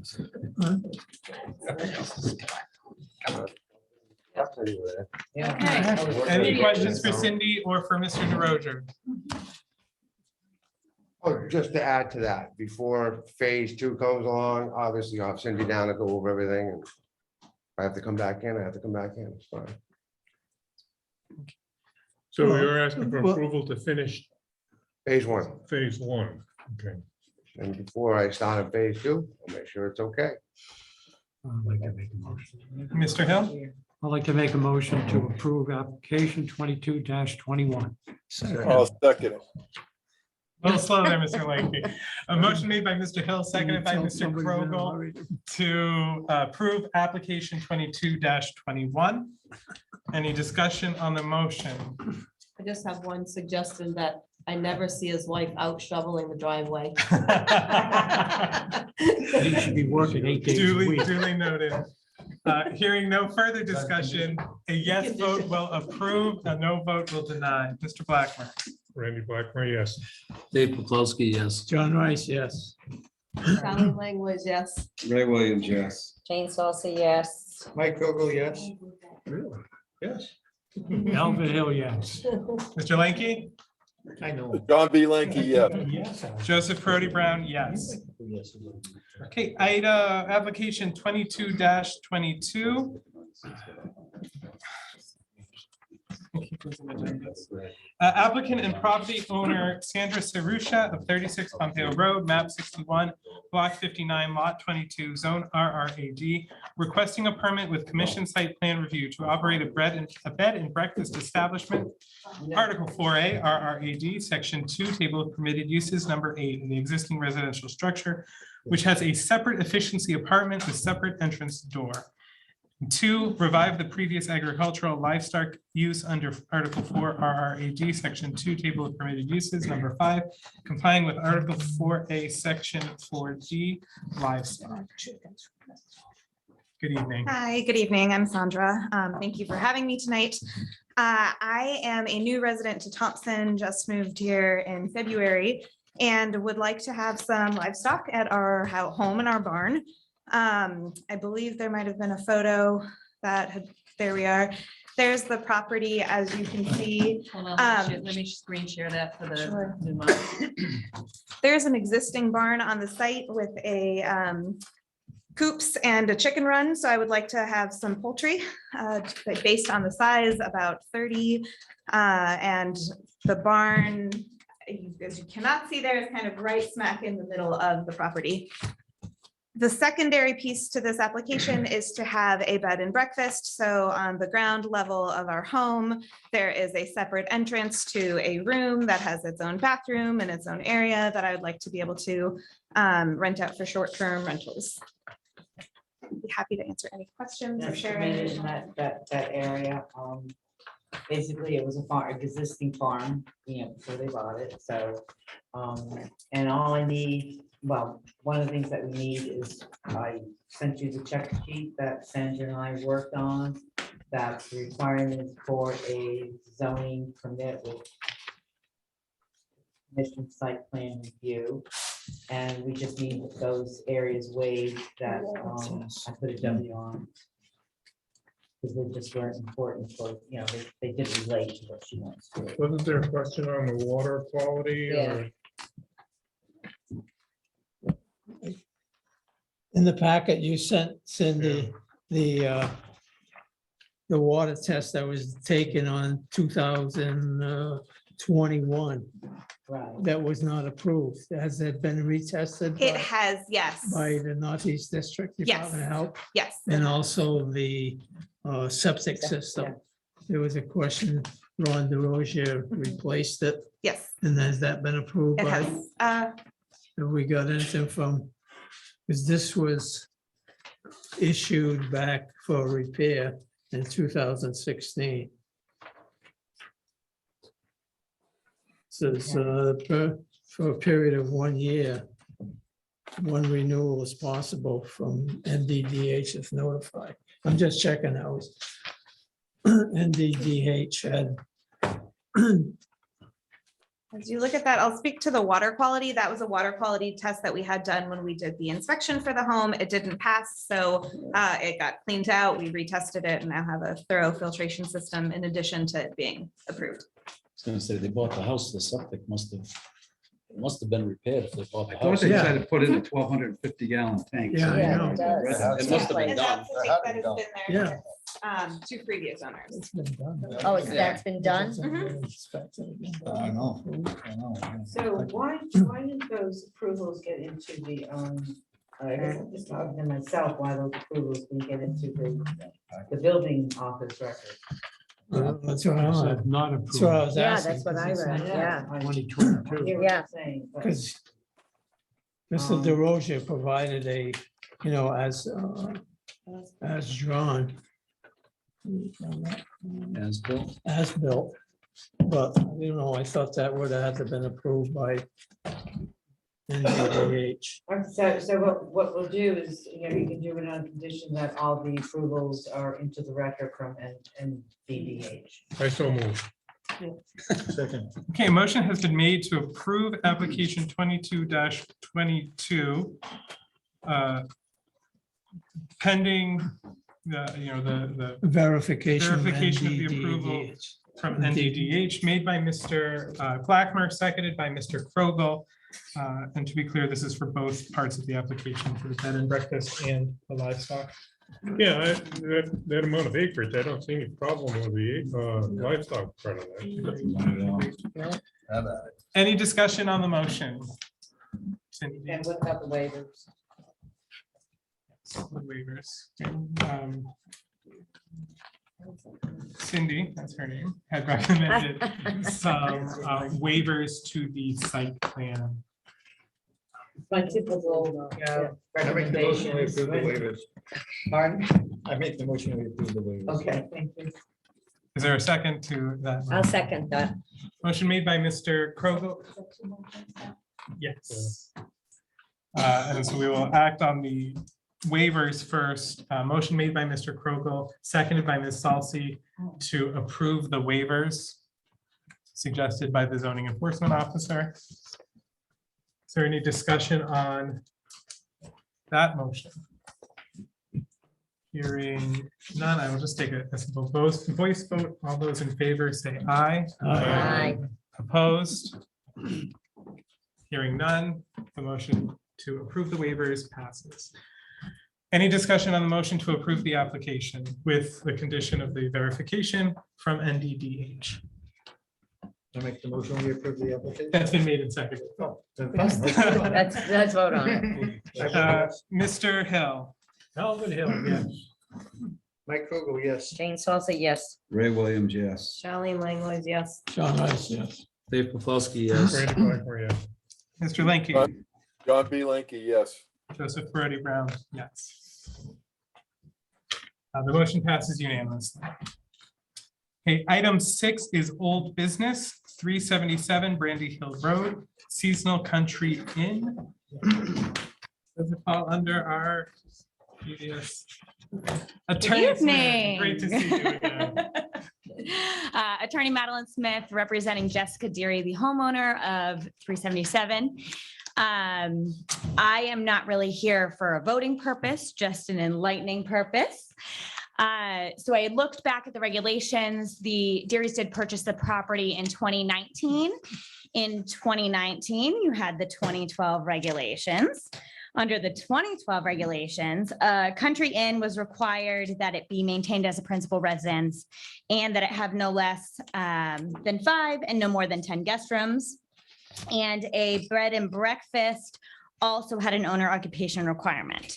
So when the Deary's purchased the property in 2019, began using the website Airbnb to list their property as a landlord, it was a single family dwelling. And so although the regulations have now changed and you have incorporated very short-term tenancies in a lot better with your new definitions, the position here is that my client is a pre-existing non-conforming use, using their property as a single family dwelling.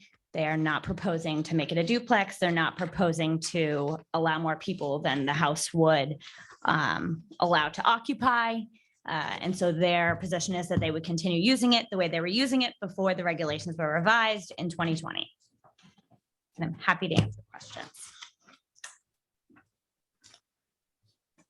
Mr. Chairman, Mr. Santos. just as a point of clarity, I recuse myself because Sean is my neighbor.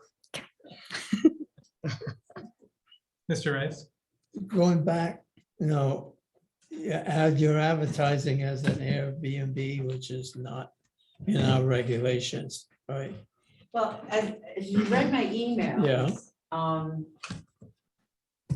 It was an R40, so if you were an Airbnb, or if you were a country inn, or whatever the regulations allowed you, and prior to our new regulations, you still had to get your permits and everything to do that. I think I spelled it out in my emails.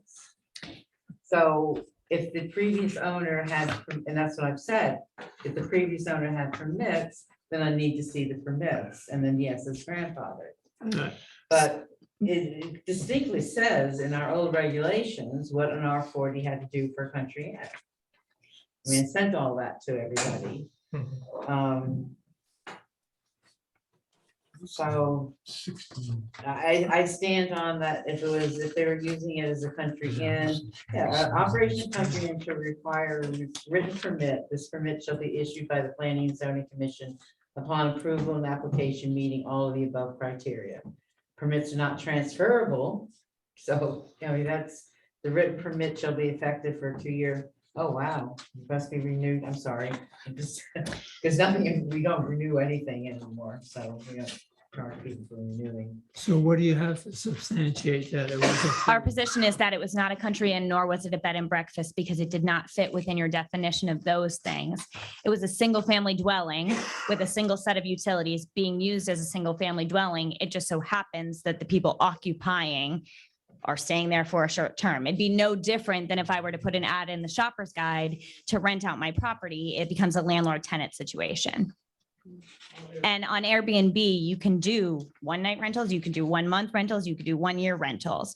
So the use of an advertising platform such as Airbnb doesn't change the landlord-tenant relationship that my clients maintained with their tenants. But you had that on a website. Did I see something on a website? And because I was reading the comments, how people enjoyed staying there. So that was, you were in that business at that time. But it would be no different than if you were to post it online that you have a home for rent. It was a rental. It just, your regulations prior to the 2020 iteration didn't have anything other than a bed and breakfast that was owner occupied or a country inn that was occupied to fill that short-term rental category. And so the position of my client is that they were simply a single family residence using a platform to advertise for a tenant.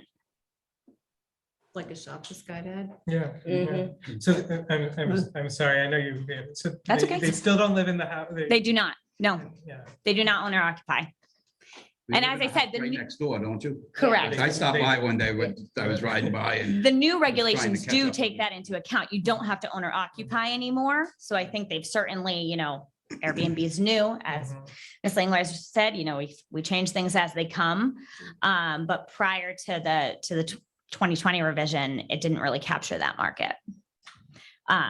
Understanding if they made it a duplex or anything else, they'd be back here and they'd lose their grandfathered status. But it's our position that they're pre-existing, non-conforming.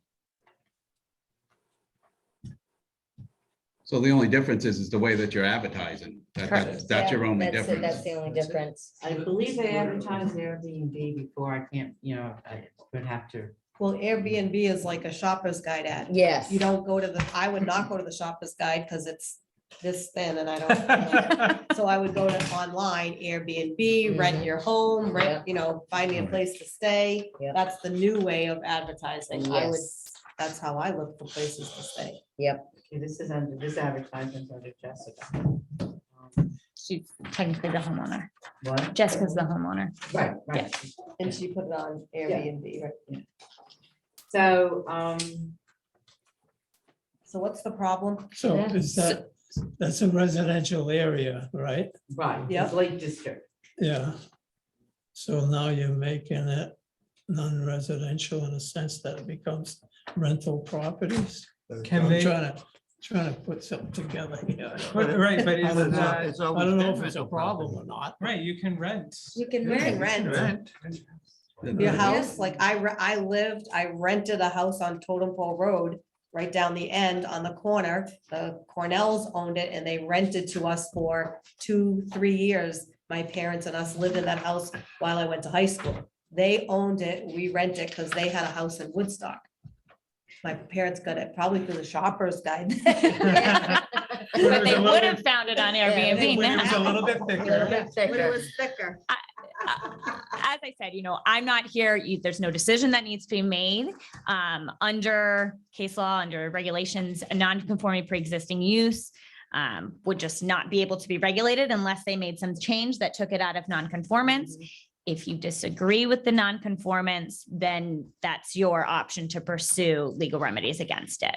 But the position of my client is that they're pre-existing non-conforming use and they get to enjoy the opportunity to continue to use it that way unless they make any changes, which they clearly understand. Yeah, and this is a courtesy, what you're doing. Correct. Any other questions? Was there an issue with the septic or something? One of the discussions, it was a, was it permitted? It was one of the, what she asked for a little while ago, that you guys waived. It was in that list of things to do for the Yeah. country, and one of them is the septic. If you get it under the new For country, yeah. regulations, under the new regulations, you have to get the NDDH to approve the septic for the size of the rental you're proposed, the short-term rental you're proposing. But we never went through requirements. It's a single. No, he was family asking- home with he was a asking what that single came up to. bedroom With a single bedroom septic that is in there. But how Nothing many, changed. so what does the health department say, how many people that it can hold? It's a single bedroom home. A septic is sized by the number of bedrooms in the home. So it is sized to the size that has been since it was in existence when septic, nothing has changed. Still a single bedroom. You can have it in proposal. Yeah. So it should be grandfathered. It's grandfathered in. Should be, So yeah. then if I get any other complaints that people are running Airbnbs and people are coming in every 2-3 days, and it's all, you're saying that they're all grandfathered? No. Because this is not the only case, and we know that. No. but what- This just happened to come into me as a complaint. But there are plenty, there's somebody that came to me a while ago and he wouldn't do anything about it because he had to call, it was gonna cost him too much for a septic, but I can bet you any money, he's renting it as an Airbnb. I think the difference is that this is a single family home that the guy was What? renting. But it's not his family Just- home, he's renting it out renting as. out. Which is, Thank you. given the fact that Cindy may field complaints from neighbors, whether the commission considers it a grandfather use or not, if it is further legitimized by pursuing a permit, I would personally think that that would be protective of your client against future complaints. And that's a decision that my client can make. And at this time, this is the position that we've taken. And if you receive a complaint, you're welcome to pass it on or. What are they complaining Yeah, about? but yeah, I was just to say, what complaints have been made, Complaint Cindy? was the original complaint. Well, Okay, here's the letter. Follow the letter received. well, probably if it was, you're living at the lake and, next door, then all of a sudden, I rent my house out and there's 10 people that's come and live in the house. Yeah, but you own, you can, you can't do anything. You Where won't- it is, But- here's where it is. But you rent it out. On my online, I don't know. my online research on the air, Okay, so someone asked the question what the complaint Yeah, was, we're listening. and Cindy's reading it, so if we could all listen, please, so we could all hear. my online research on the Airbnb as well as address indicates that the Airbnb has been in business since November 2017. And presently, you are the host of the business, meaning owner Jessica. Before our amended regulation was not permitted. And then I gave them, I think, the new regulations, yeah, the new regulations.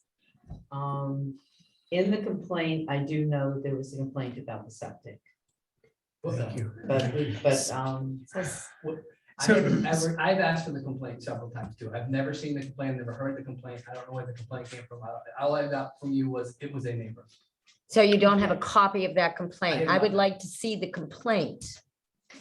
Well, sometimes I don't write them all down.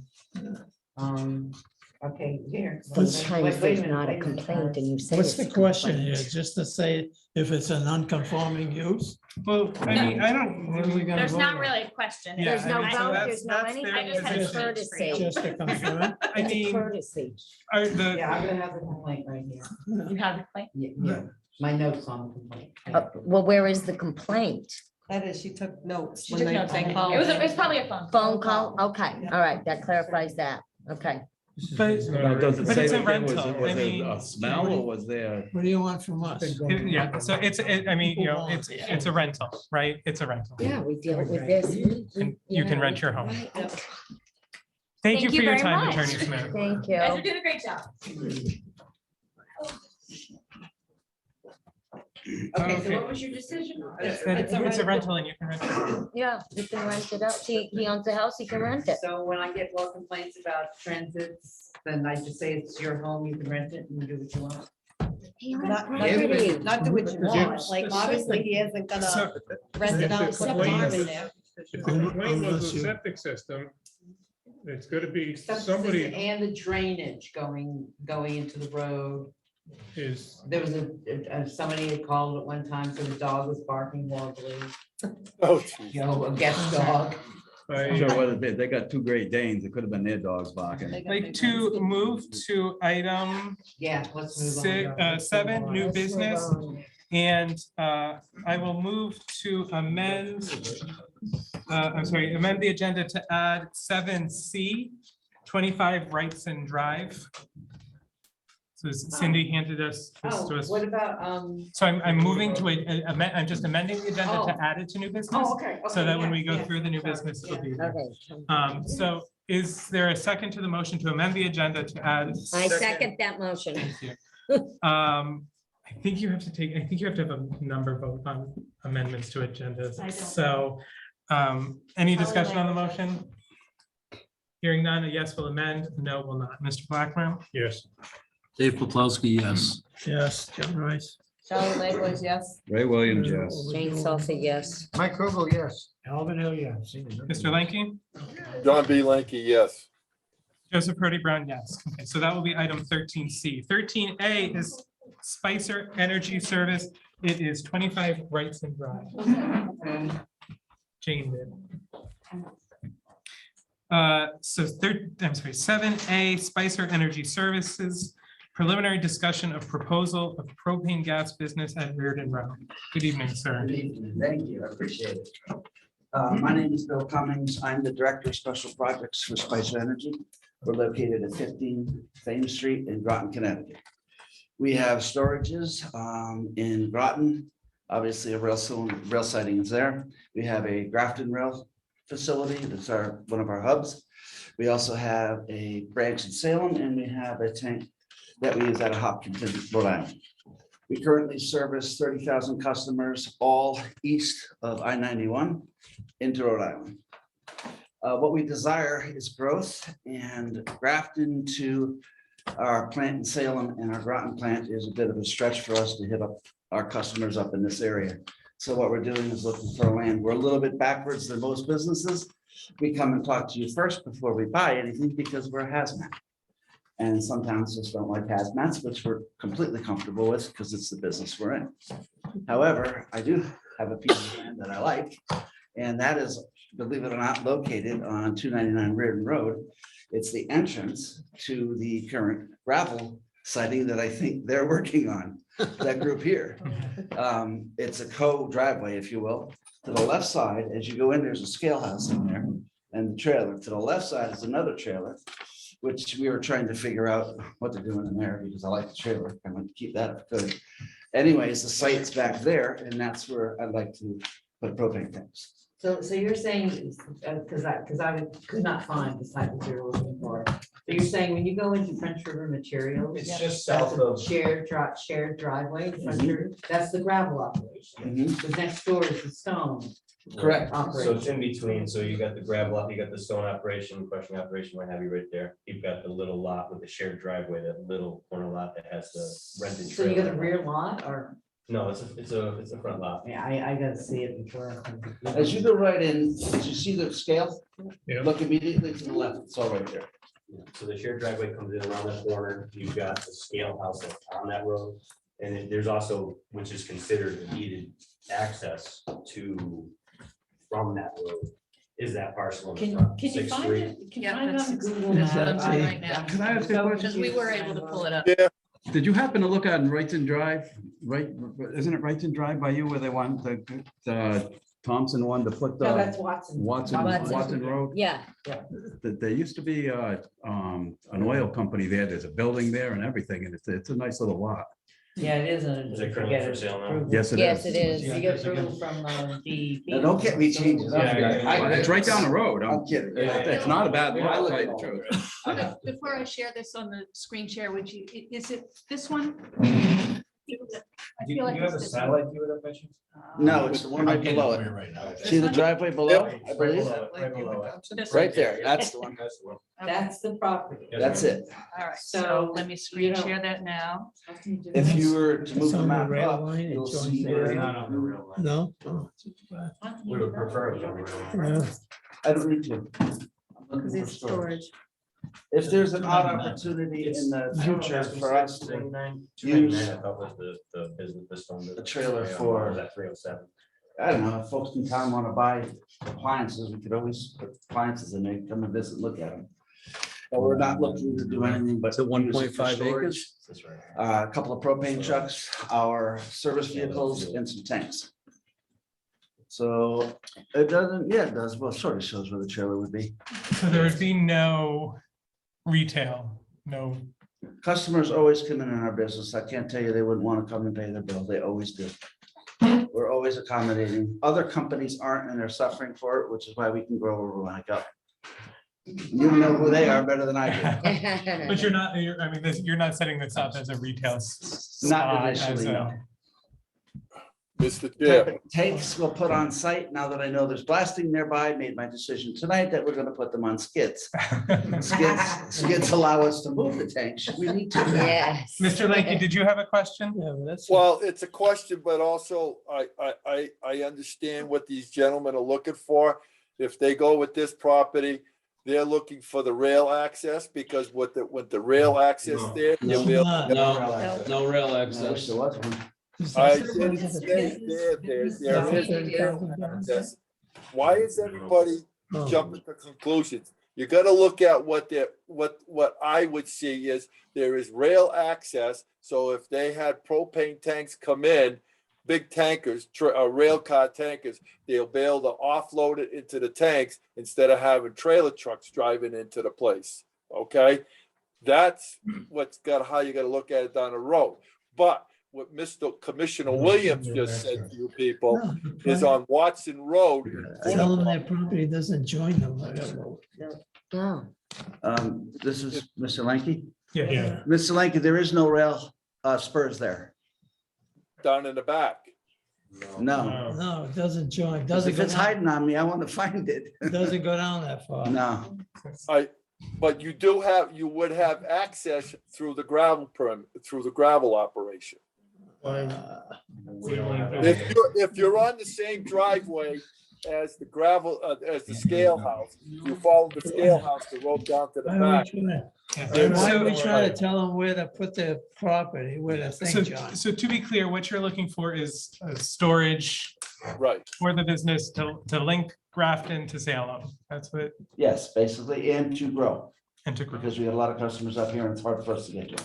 Mhm. Grafton is a big Yes, restaurant. to them, it's look at what Landing you is go. 15 cars at a time. Mhm. Whole different ballgame. We go in with our own transports and pull gas out. We also take rail from Grafton and bring it down to Groton. Mhm. And our transports will move our gas around. We don't use outside vendors for that. So he's correct that we will bring trucks in to load the tanks. Mhm. And then we take tanks from the big tanks and put in the little tanks. It's not a very complicated business, however, it is a hazmat. We'll do a fire analysis, and I've talked to the fire marshal. A fire analysis is part of everything we do anyways. We're guided by NFPA 58 and 54 in the National Gas Code. My fire analysis here is this thick. I will share them with you if you'd like to have one or two. Basically, that covers everything that we're doing with the tank, how it functions, ESVs, everything that is necessary to pass the fire department's muster. And so the question is Oh, please. that propane distribution is not an included use, right? But we do have that safety valve language, other uses that might be appropriate in the districts. And so the question is, Yeah, I am. So this enters property is a shared driveway. So a non-residential unit, you have to have 150 feet frontage. There's no frontage into that property. I didn't realize this when we met, because I didn't have a clear idea where the land was. What does that mean to me? That means that to get into the property, you have to have 150 feet frontage. What do we have for frontage there? Nothing. You know, Well, you have a 'cause shared drive, but Right. if you were to open up the frontage. Well, I still need to understand what this frontage. means. No, but I mean, you have to have a frontage on a street. Well, You you don't have- have- They're gonna own that Rear whole is, no? piece. What? You're gonna buy that whole piece? That piece right there, Yeah. that's highlighted, yes. Yeah. So you could cut your own driveway in Good. anywhere along that frontage. You have plenty of frontage. there. There's no frontage on. on Reardon So that's Road? all Reardon Road That's right all there. Reardon Road. Okay, all right, Yeah. I'm looking at it from that end, I'm sorry, I certainly. Okay. Driving. So that's the frontage right there. Yeah. Yeah, yeah. Right, no, that's all right. It's late. So Something unless I'm mistaken, I 25. can still use the access to that driveway because it's dual. So we'll Right. just peel off and go to the left and those guys peel off and go to the right. just like we I did. was looking at it I the really do. opposite, No, I understand. really do, sir. I got you. but I could not place it at all. I understand. Yeah, we had a hard time that day. So the question they're asking us is this a worthwhile investment for them? Yeah. Is Well, this the it- type of thank you proposal? Yes, that's skid tank. Okay. Okay. Yeah, we have I this think picture. that you all have that. Yeah, Yeah. Traditionally, you'll see propane installations if you, who's supposed to hear, AmeriGas maybe off at six. They're piered, they pour the concrete in. But the problem I have with those is, let's say it didn't go the way we wanted it to. I could pick up and go home and I could sell the lot off and there's no harm, no foul because the lot doesn't get changed. It'll look exactly the same as it does right today. I might clean it up a little bit more and make some more room, but that's about it. You put fencing and stuff like that. We around. fence it up, yeah. Dumb question, but. Oh, no, it's not dumb because we have to. We fence it, coat it into the fence, and we code the distribution facility. So you might get in there, but you're banging around with 2-inch 8, schedule 80 black iron pipe. You're not gonna do too much. Sure. Can't get the gas out unless you know the code to get the gas out. Now, how many acres is that piece? That's only 1.5. But it's big enough for us because we call studies. You might want to look in that other piece I just told you about, because it's flat, totally flat. You can go, and it already was a oil company. tell you what, did. It's just before Watson Road, but you have to get it out. This is a good spot, Reardon Road. And you have, with this on Reardon Road, you have better access to the highway. Well, wait a minute, one question for you. Is this a formal oil Yes, facility? Has the phase one ever been done on it? I didn't. I'm not sure. That's something that would have to be looked No. into, In fact, but. I'm quite. Ray, positive 41, that it Watson? hasn't, because What they- number? every Four. year I think it is. Watson. Well, didn't the last one run into problems? Although we sell oil to. Yeah. kind of shy away Yeah. from formal oil. Yeah. Drill a hole. So the question before us is, before they move forward with this property, is this a use that we believe is consistent with the uses of the district? Mr. Rice. I think so, in that Yep. it's always been proposed that area of Reardon Industrial. Road is gonna be turned into an industrial park Mhm. across the street from that area. And it's zoned So that I way. think it's in that area. Miss Langley. Does it smell? Sometimes, All right, just, but it only smells at the point of liquid transfer. okay. That means when we're filling the big tank, You get a little. there's a little vapor. Yeah. And when we're filling the trucks, you get a little vapor. Okay. If they're out working in the yard and they swap a valve, you get a little vapor, but you don't usually smell it that far out of that location. Okay. Okay, so it's not a It's constant like when you smell. burn It's your just when you're breakfast filling eggs. and changing As I valves. explained, if you smell propane, I'm losing money. Okay. Because my liquid is turning a vapor going into the sky, not into somebody's regulator into the house. Okay, thank you. So I think, oh, sorry, Mr. Blackman. I think that this Reardon Road site's a lot better than Watson Road. Yes, I agree, I agree. And since we're Yeah. trying to find you curtains and real estate, it seems like the. That's why commission- both properties. I'll tell you what we'll do, now, I'll go down and look at it. My I don't concern would be bother. environmental. Yeah. There could be an environmental problem. So There the is a- answer- there the is an answer you're environment. looking I for live us- across the street Oil from it, and there gas. is. Is there? And you're Let's not move as on, yeah. close to the The- highways think there's and a- and it's a very bad location for trucks going in and out. We like Reardon. That's because Yeah, she I like lives in that area. The answer you're looking for us is that, yes, we Yes. believe this would be consistent with the uses of the district. Yes. Yes. And the All right, zoning Mr. issue Chairman. here that obviously it's a special permit. Yeah. And Correct. We get that far along down the road, you guys are pretty. It's 2 confident. months. You have to have your application approved. Yep. And then. the public Accepted hearing for will be- public Yeah. hearing and then voted on after. the My next step is I'm out doing this for my owners. Obviously, I'm canvassing a huge geographic area. I'm gonna narrow it down, and one will be here, and I'll bring him up here to show it to them. And he has to get his feel for what he wants to do, but I'm pretty sure that, we're comfortable in this area. It's not too far off where we want to be, and we love it close to Grafton rather. Welcome So I to appreciate Thompson. it. Well, thanks very much for coming in. Thank you for your patience. It's you. been a long night for Got a you. lot going on. Appreciate it. Thank you. Sorry, it took you so Don't long. talk about jigs. Oh, bad. Item 13B is 0 Sunnyside. No, nobody's here. Is anybody here from Zero Sunnyside? Nobody's here. They didn't show up, so. Is that on the one on that's Zoom. by Zero Sunnyside and that's by Orchard Drive? on Zoom. Oh, on Zoom? On There. Zoom. Hi, Max. I didn't even notice you there. Hold on, let me stop this. Great, Okay. excellent. Okay. So All right, 13 Sorry, Max. 13B is 0 Sunnyside Ave, request for confirmation of an approved building lot.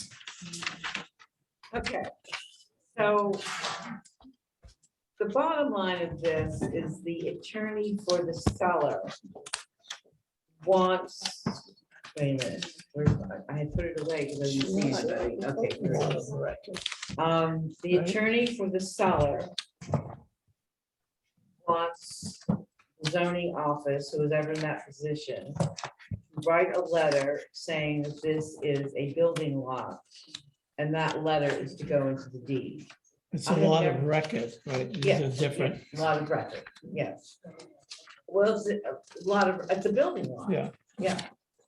And I have never been asked to do that before by anybody, and so I don't know what the protocol on that is. But I'm not signing my name to anything that's gonna go in a deed unless the commission tells me to. Well, is it a lot of record or not? Well, it is, but he's. Max, can you put some insight into this? If it's a lot of record, why don't you just confirm it? I did, but he wants a written confirmation attached to the deed with the signature of the zoning enforcement officer. Okay, I'm gonna let Mr. Candidus, sorry if I, Yes. Mr. Candidus speak, and then Mr. Williams. It's a lot of record. I combined from Marla Butts 2 lots, so no one could build on another one and have the same issue that we just went through with wetlands again. So I did combine the two. I had J&D civil engineers do it. I've sold a couple pieces of property. I've never been asked for this either, but it is a lot of record. It is a building lot. So I didn't see what the problem would be for stating that. So what he said was that it was two lots that were combined and is now one lot. Well, one of them lots, See, right I'm not on, even talking about that second lot that's combined, because I knew nothing about that. right on the lot, it's stamped on the property card that it's unbuildable. No, no. Is, Mr. Chairman, Mr. isn't that Rice. something the assessor can confirm? They're saying that this is a lot of record? So if I can provide a little context here, and Max, correct me if I'm wrong, but from the time that we went up with Jason to talk to Marla. So what happens is sometimes the lots get sort of labeled as unbuildable in their current condition to reduce the assessment. But all the applicant or the builder has to do is go through the process with it. But it was hanging Max up with wetlands because they kept coming back and saying, well, it's not a buildable lot, it's not a buildable lot. So effectively all, and correct me if I'm wrong, Max, but all you're asking is that, so the person that you would be selling to doesn't have to feel unconfident that in fact the lot is like permanently unbuildable. Right? That is correct. Okay, Once we got- to answer Ray's question. In February 2021, the assessor's card was owned, the property said David Eddy owned it. At that time, the assessor's card did say unbuildable, so you're right with that, Ray. But the property card that was pulled May 25th, 2022 says the property is vacant. Is what vacant? Okay. Vacant. Property is failing. Vacant, vacant. VACANT, vacant. I don't see how it can get switched from unbuildable. Well, to you have vacant. to ask, the assessor that. Yeah, that's not always. I'm looking at That's what I it. say. I don't know why It could be we get 6 acres involved with beyond this. building. Have them go to the assessor. Yeah, that's what Okay, it says. so not only that, but if he wanted something so serious, have that in the deed, then what I asked for was what I wrote in my email. And the only thing I received was the wetlands approval, except now the two lots are together, that messes up the wetlands. No, that doesn't. No, no, it's mess Mess it it up or makes it so that it's no longer a problem. Wait, so we're talking about a Oh, she 10, sent me an email on that, so I don't know where that email is, Marla. Well, She she's. brought to my attention that Mr. Candidus is in the process of selling property for the subject of the inland wetlands permit. The permit is not transferable without the permission of the inland, but during the process of this permit application. She had a comment to make about if they combine the lots, and I'd have to ask her again. I can clarify that. Okay, sure, Max. So part of my contingency for doing it for her was if I combine the two lots, she'll, that way no one can come to her and try to build on the other one since it's just one lot now and we have one plan. That was, I conceded that, so she would approve the driveway that I had going in there. So her whole desire was to make that one lot, and I agreed to that as part of getting my wetlands permit from her to make it a buildable lot. Okay. So that's, she just didn't see it in the deed that now that J&D has done that I have gone ahead and done that. She has been talking to Daniel. Second paragraph of his email. Is he talking? Because I can't hear, I can hardly hear him. I don't know why that's not loud. it's because we're having problems with this. We fixed the microphone problem. The only problem left is the speaker. So the only Okay. speaker is coming off my laptop. Can you put your microphone over that? Yeah. And then Yeah. it should come over. We can't hear. No feedback. Okay, so please, so the second part says of Marla's email, please be advised that I will not support the transfer of this permit until evidence is provided demonstrating the two properties have been merged and such merger has been placed on the Thompson land records. So, And Daniel is either done that or doing that. I think he's been in touch with Marla about that from okay, Daniel J&D. If we get to this tonight. okay, so as I stated in my email, as long as the commission says, bless you, I can do it, but let me just get the next page here, sorry.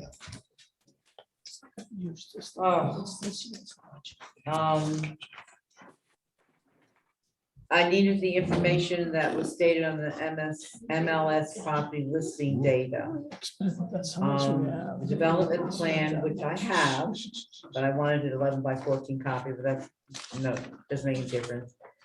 Perk testing results, I don't have that. Septic and well approval from the Northeast Department of Health, I don't have that.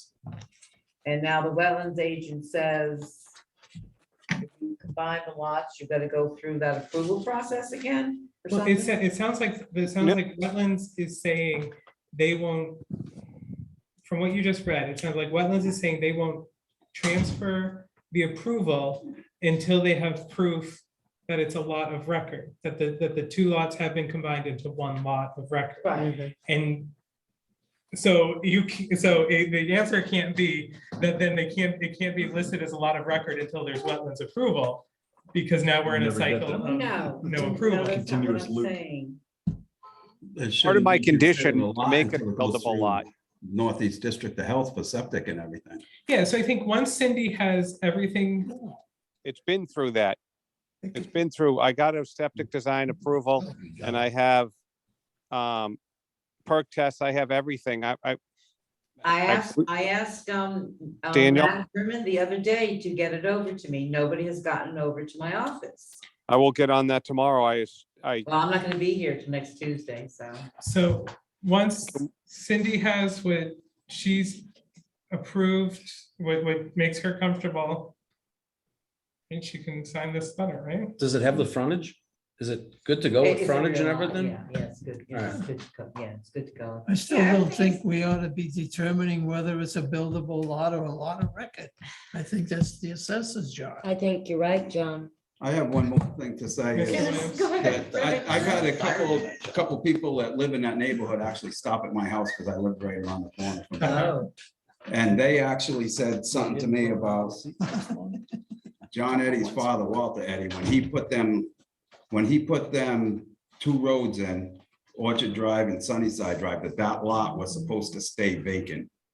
And I think somebody that, that should be looked into the paperwork back when it got switched from his father to him. We actually have looked into that property, and there's nothing that indicates that it is designated. I'm not open space. doing this to give this guy a hard time. No, It's I just, know, but- people are coming to me for it. I say, I sit here for a Sure. reason. No, but we've looked is the point, is that, because I originally thought, and maybe not even when Max came, maybe when a prior person had come. yeah, somebody else had come. We looked at that and we said, well, this looks like it's part of the required open space set Yeah, aside. it does look like But it that. turns out that it is not. Okay, I'm just going by. And if it was their intent, they I've would had never people, deed restrict. and I'm not doing this to jump on you, Max. I'm doing, I just have Oh, people I that stop understand and this. ask me about it, and This has so been a that's why long I'm bringing approval, these so questions up. I'm just hoping that I can get an approval where, once I get everything to Cindy that she needs and she feels comfortable with, that she could go ahead and sign that for me. And I will get her everything. It's all been done. It's just a matter of, Attorney Herman didn't talk to me about that, but I will get her everything as soon as she's back. And then she will have You're on the everything. Emails though that I sent. Max. What You're was on that? the Email list. I had sent. He didn't give it done. That's fine. Yeah, I'll be Attorney- back Tuesday Great. to work. stay late tonight, City. Okay, so. Okay. You've got a week, Max.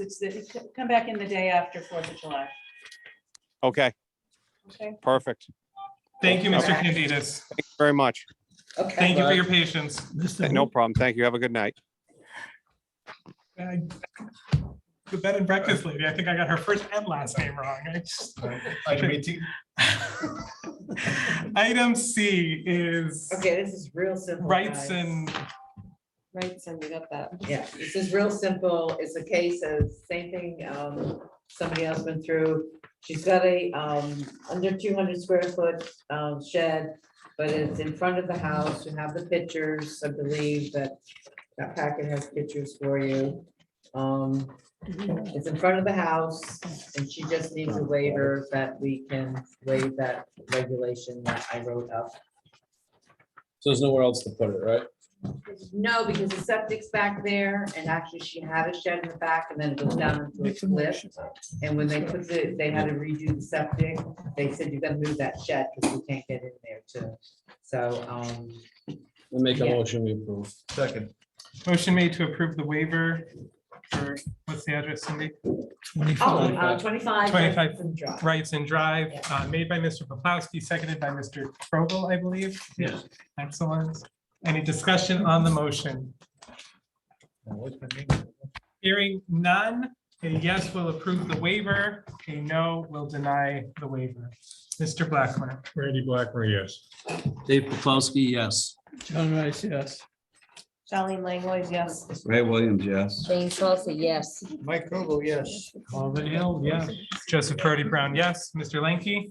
John B. Lanky, yes. The waiver is approved immediately, unanimously. Okay, item 8 is citizens' comments. No, I don't think so. They all leave. I think we scared everybody We have away. two. We have Linda I and want to make Valerie. sure. Valerie, Linda, Oh, Mary. Mary's still here. Okay, I hear none. I see none. What was, We're getting there. Boy. We're still moving, John. Item 9 is to approve the minutes, believe it or not, of the May 23rd, 2022 meeting. I beg you not to have any corrections. okay. I make the motion we approve. I second that. Motion made by Mr. Krogel, seconded by Ms. Solacey to approve the minutes of the May 23rd, 2022 meeting. Any discussion on the motion? Hearing none, a yes will approve, a no will deny. Abstention will abstain. Mr. Hill. Alvin Hill, yes. Mike Koval, yes. Jane Salsa, yes. No, that's all. Mr. Williams. Ray Williams, yes. Charlene Langlois, yes. John Rice, yes. Dave Paplowski, abstain. Randy Blackmer, yes. Mr. Lanky. John B. Lanky, yes. Joseph Parodi Brown, yes. Item 10 is applications received after agenda posted. She's left. I assume there are none, but I reserve the right to go back to it if necessary. Item 11, reports of officers and staff, the planner's report. Okay, so you guys all received from me, and I hope all had a chance to look at 3 estimates from engineering firms that was in response to requests that were made by Jane and Randy and actually and a couple of others to get some assistance in drafting a revision to Appendix C in the subdivision regulations, which is where we left off in our discussion. The reason being, and it's totally rational, that these are, hard engineering facts. We should be asking for current best practices from somebody who does this for a living. So I have the 3 firms who I reached out to all have relationships with the town and have done work here before to varying degrees. So obviously you guys all know J&D and they provided one. What was that number for J&D? The number on the estimate Yeah. was a base of 3,600 with an optional $1,000 add-on for graphic renderings. So CAD drawings to include. The second one was from Freeman Companies LLC. That is the civil engineering firm that the town is currently working with on the sidewalk renovation for Route 12. So, this would just be an additional contract with them. I'm in touch with them all the time. They're great to work with. And the third is from CHA, Clough Harbor Associates. CHA absorbed the company formerly known as CME. CME consulted with us on the zoning regulations rewrite. And you wanted the numbers. Freeman Company's estimate was for $4,050 and CHA's was $4,500. Correction, $4,080 for Freeman. Was it, 80, I'm sorry, 4,080 and 4,500 for CHA. Right. So they're all reasonably in line with one another. They're all excellent companies. I would be pleased to work with any of them. And you've seen their proposal, so whatever you guys, however you guys want to make that decision. So now, Jay- go ahead, I'm So sorry. did J&D give an estimate on that? A base of 3,600 with an additional possibility for $1,000 add-on. And that's for like CAD drawings of So does Freeman and CHA, does that include CAD drawings if they have to do them? I didn't ask for those. Janet, when she delivered the quote, she did that of her own accord. Okay, I'm just wondering. Yeah, so there may be some, but I would assume not, since that's not what they quoted. I would assume that those are text revisions only. And in the Freeman estimate, there's an appendix of hourly rates that includes CAD drawings. So CAD that the would be CAD an draft. add-on. Yeah, So that would be an add-on. Okay, so that is an add-on for them. Mr. Rice. But in addition to, now that you're on Freeman, thing I don't like about, because they're out of Hartford, I believe, yeah, Hartford, Connecticut. The mileage is 57 cents a mile, and that was based on the 2020 rate. So you can imagine if they're gonna be coming back and forth for Hartford, which is 120 miles. That and the other thing, a consultant will attend one planning and zoning meeting. And any additional, then you start looking at their appendix B, their hourly rates of what for the engineer and principal engineer, $225 an hour.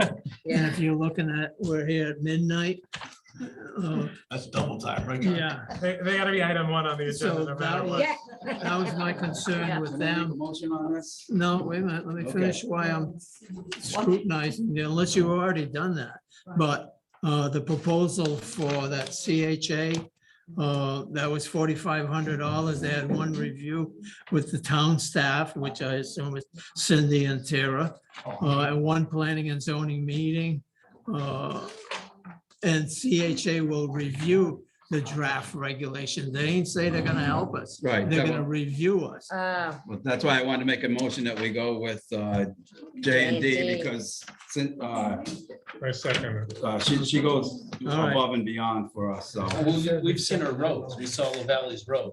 I mean, it's. yeah, She knows what you she's seconded doing. it, yeah. Yeah, motion was All right. made by Mr. Williams, seconded by Mr. Blackmer to contract with J&D for the subdivision regulation work consultant.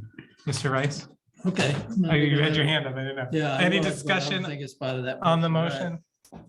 Hearing none, a yes will approve the contract, a no will deny. I will take a voice. All those in favor, say aye. Comment. Aye. Aye. All those opposed? It's getting late. He's gonna move to this. No, I asked for discussion on the Did motion. you? Yeah. Okay, I was reading, go ahead. Okay. Okay, so the motion I'll bring it up. passes. I'll bring it up. In that, even if we're gonna hire, which I favor, we don't have any money in this year's budget because we've already over expended this year's budget. And I don't know how I'm gonna resolve that, but we will. So she can't start till next Tuesday. is what you're Well, the saying. thing of it is, I'm gonna make a motion that be authorized to spend next year's budget on professional services. We allocated $1,000, and then we'll see where we can come up with the rest of the money. So just to get it going. I second that motion. Okay, motion has been made to authorize the use of $1,000 from the professional services budget from the 2022 to 2023 budget Right. To begin paying for this Down contract. payment. Made by Mr. Rice, seconded by Down. Ms. Salsi. I'll write that one for the history books. All those That's in unbelievable. favor, say aye. Aye. Opposed? Think we're in law. Item 11B, before I go to 11B, we had no applications, right? Brilliant. 11B is the ZEO memo. Anything additional on the ZEO memo? No, I'm good. I'm just tired. Item 11C, Town of Thompson Budget Report from May 2022. Apparently, we're spending too much Greg's money got it. over here. Spending too much money. We've already expended. Take it out of my salary, Joe. Yeah. 14.20 mine too. That's why it's. Yeah, you can take it out of mine too, John. Don't take that in mind. Any questions on the budget? No, that's, don't charge any more hours because we don't have any. more money. That's it, I'm done until next Tuesday. I'm finished. Any other questions on the budget? No, hearing none. Item 12 is correspondence. Any question? We did have a bit of correspondence from the siting council. If anyone sees the packets. They're on my We got the desk. schedules again for 2022. Is that for Which course? planning? I don't know why those got sent out again, but they did get I sent think out. it was Where's probably correspondence changes, that's on why it? they got sent out. Oh, Yeah. some changes. Okay. Obviously, they wouldn't be sent out. And this is like a fiscal year thing? I don't know. Item 13, signing of Mylar. There is none. Item 14, citizens' comments again. Imagine. I see and hear none. Item 15, review of zoning board applications. There was no meeting. Item 16, commissioners' comments. Ms. Langwoods. I think I might have verbally said this to a few people and maybe not in the correct spot. Yeah, So I you did, think- so you don't have to repeat it. Well, it hasn't been getting done, so I want to know maybe if I say it here, something could happen. Is there a way of changing the minutes, the schedule for like when people come, so they don't sit there for 2.5 hours? Can we move all those people up at businesses or renewals or whatever? I think that if we could do that and get them up, and I don't know if they have a time limit, like the first person took a lot of time, but he was very thorough and that was impressive. And then the other guy didn't have as much and that's fine, but I just feel like they sit there forever and I would go home. I'd be like, I'll come back next month. So yeah, the agenda is set by our bylaws. Yep. Which we revisit every year. So we could revisit those when do we revisit them? November? No, November. November. So maybe keep that on the thing, I don't know, like, But we can look to if it, I mean, yeah. like ahead, like kind of we moved tonight, but I think we should like pay attention to that ahead. When we first come in, you make a motion right off the bat, get the people that are sitting there up first and then go do the rest of it, or I don't know like how smooth that is, but. Well, you know, Cindy may have a better handle on that. In other words, on the agenda, all the items that are public hearings, you would know better since talking to them, which one do you think would take the longest? Oh, yeah. Yeah, and what I was gonna say is, we can set the agenda, but the agenda, our bylaws dictate the agenda, Yeah. right? I mean, if I could, I would, on a given week, Gloria sends out the draft agenda. And if Cindy said, hey, I think this is a week where we want to move it around, I would do that, but Okay, I'm not, I didn't know that. I'm not authorized to do that, right?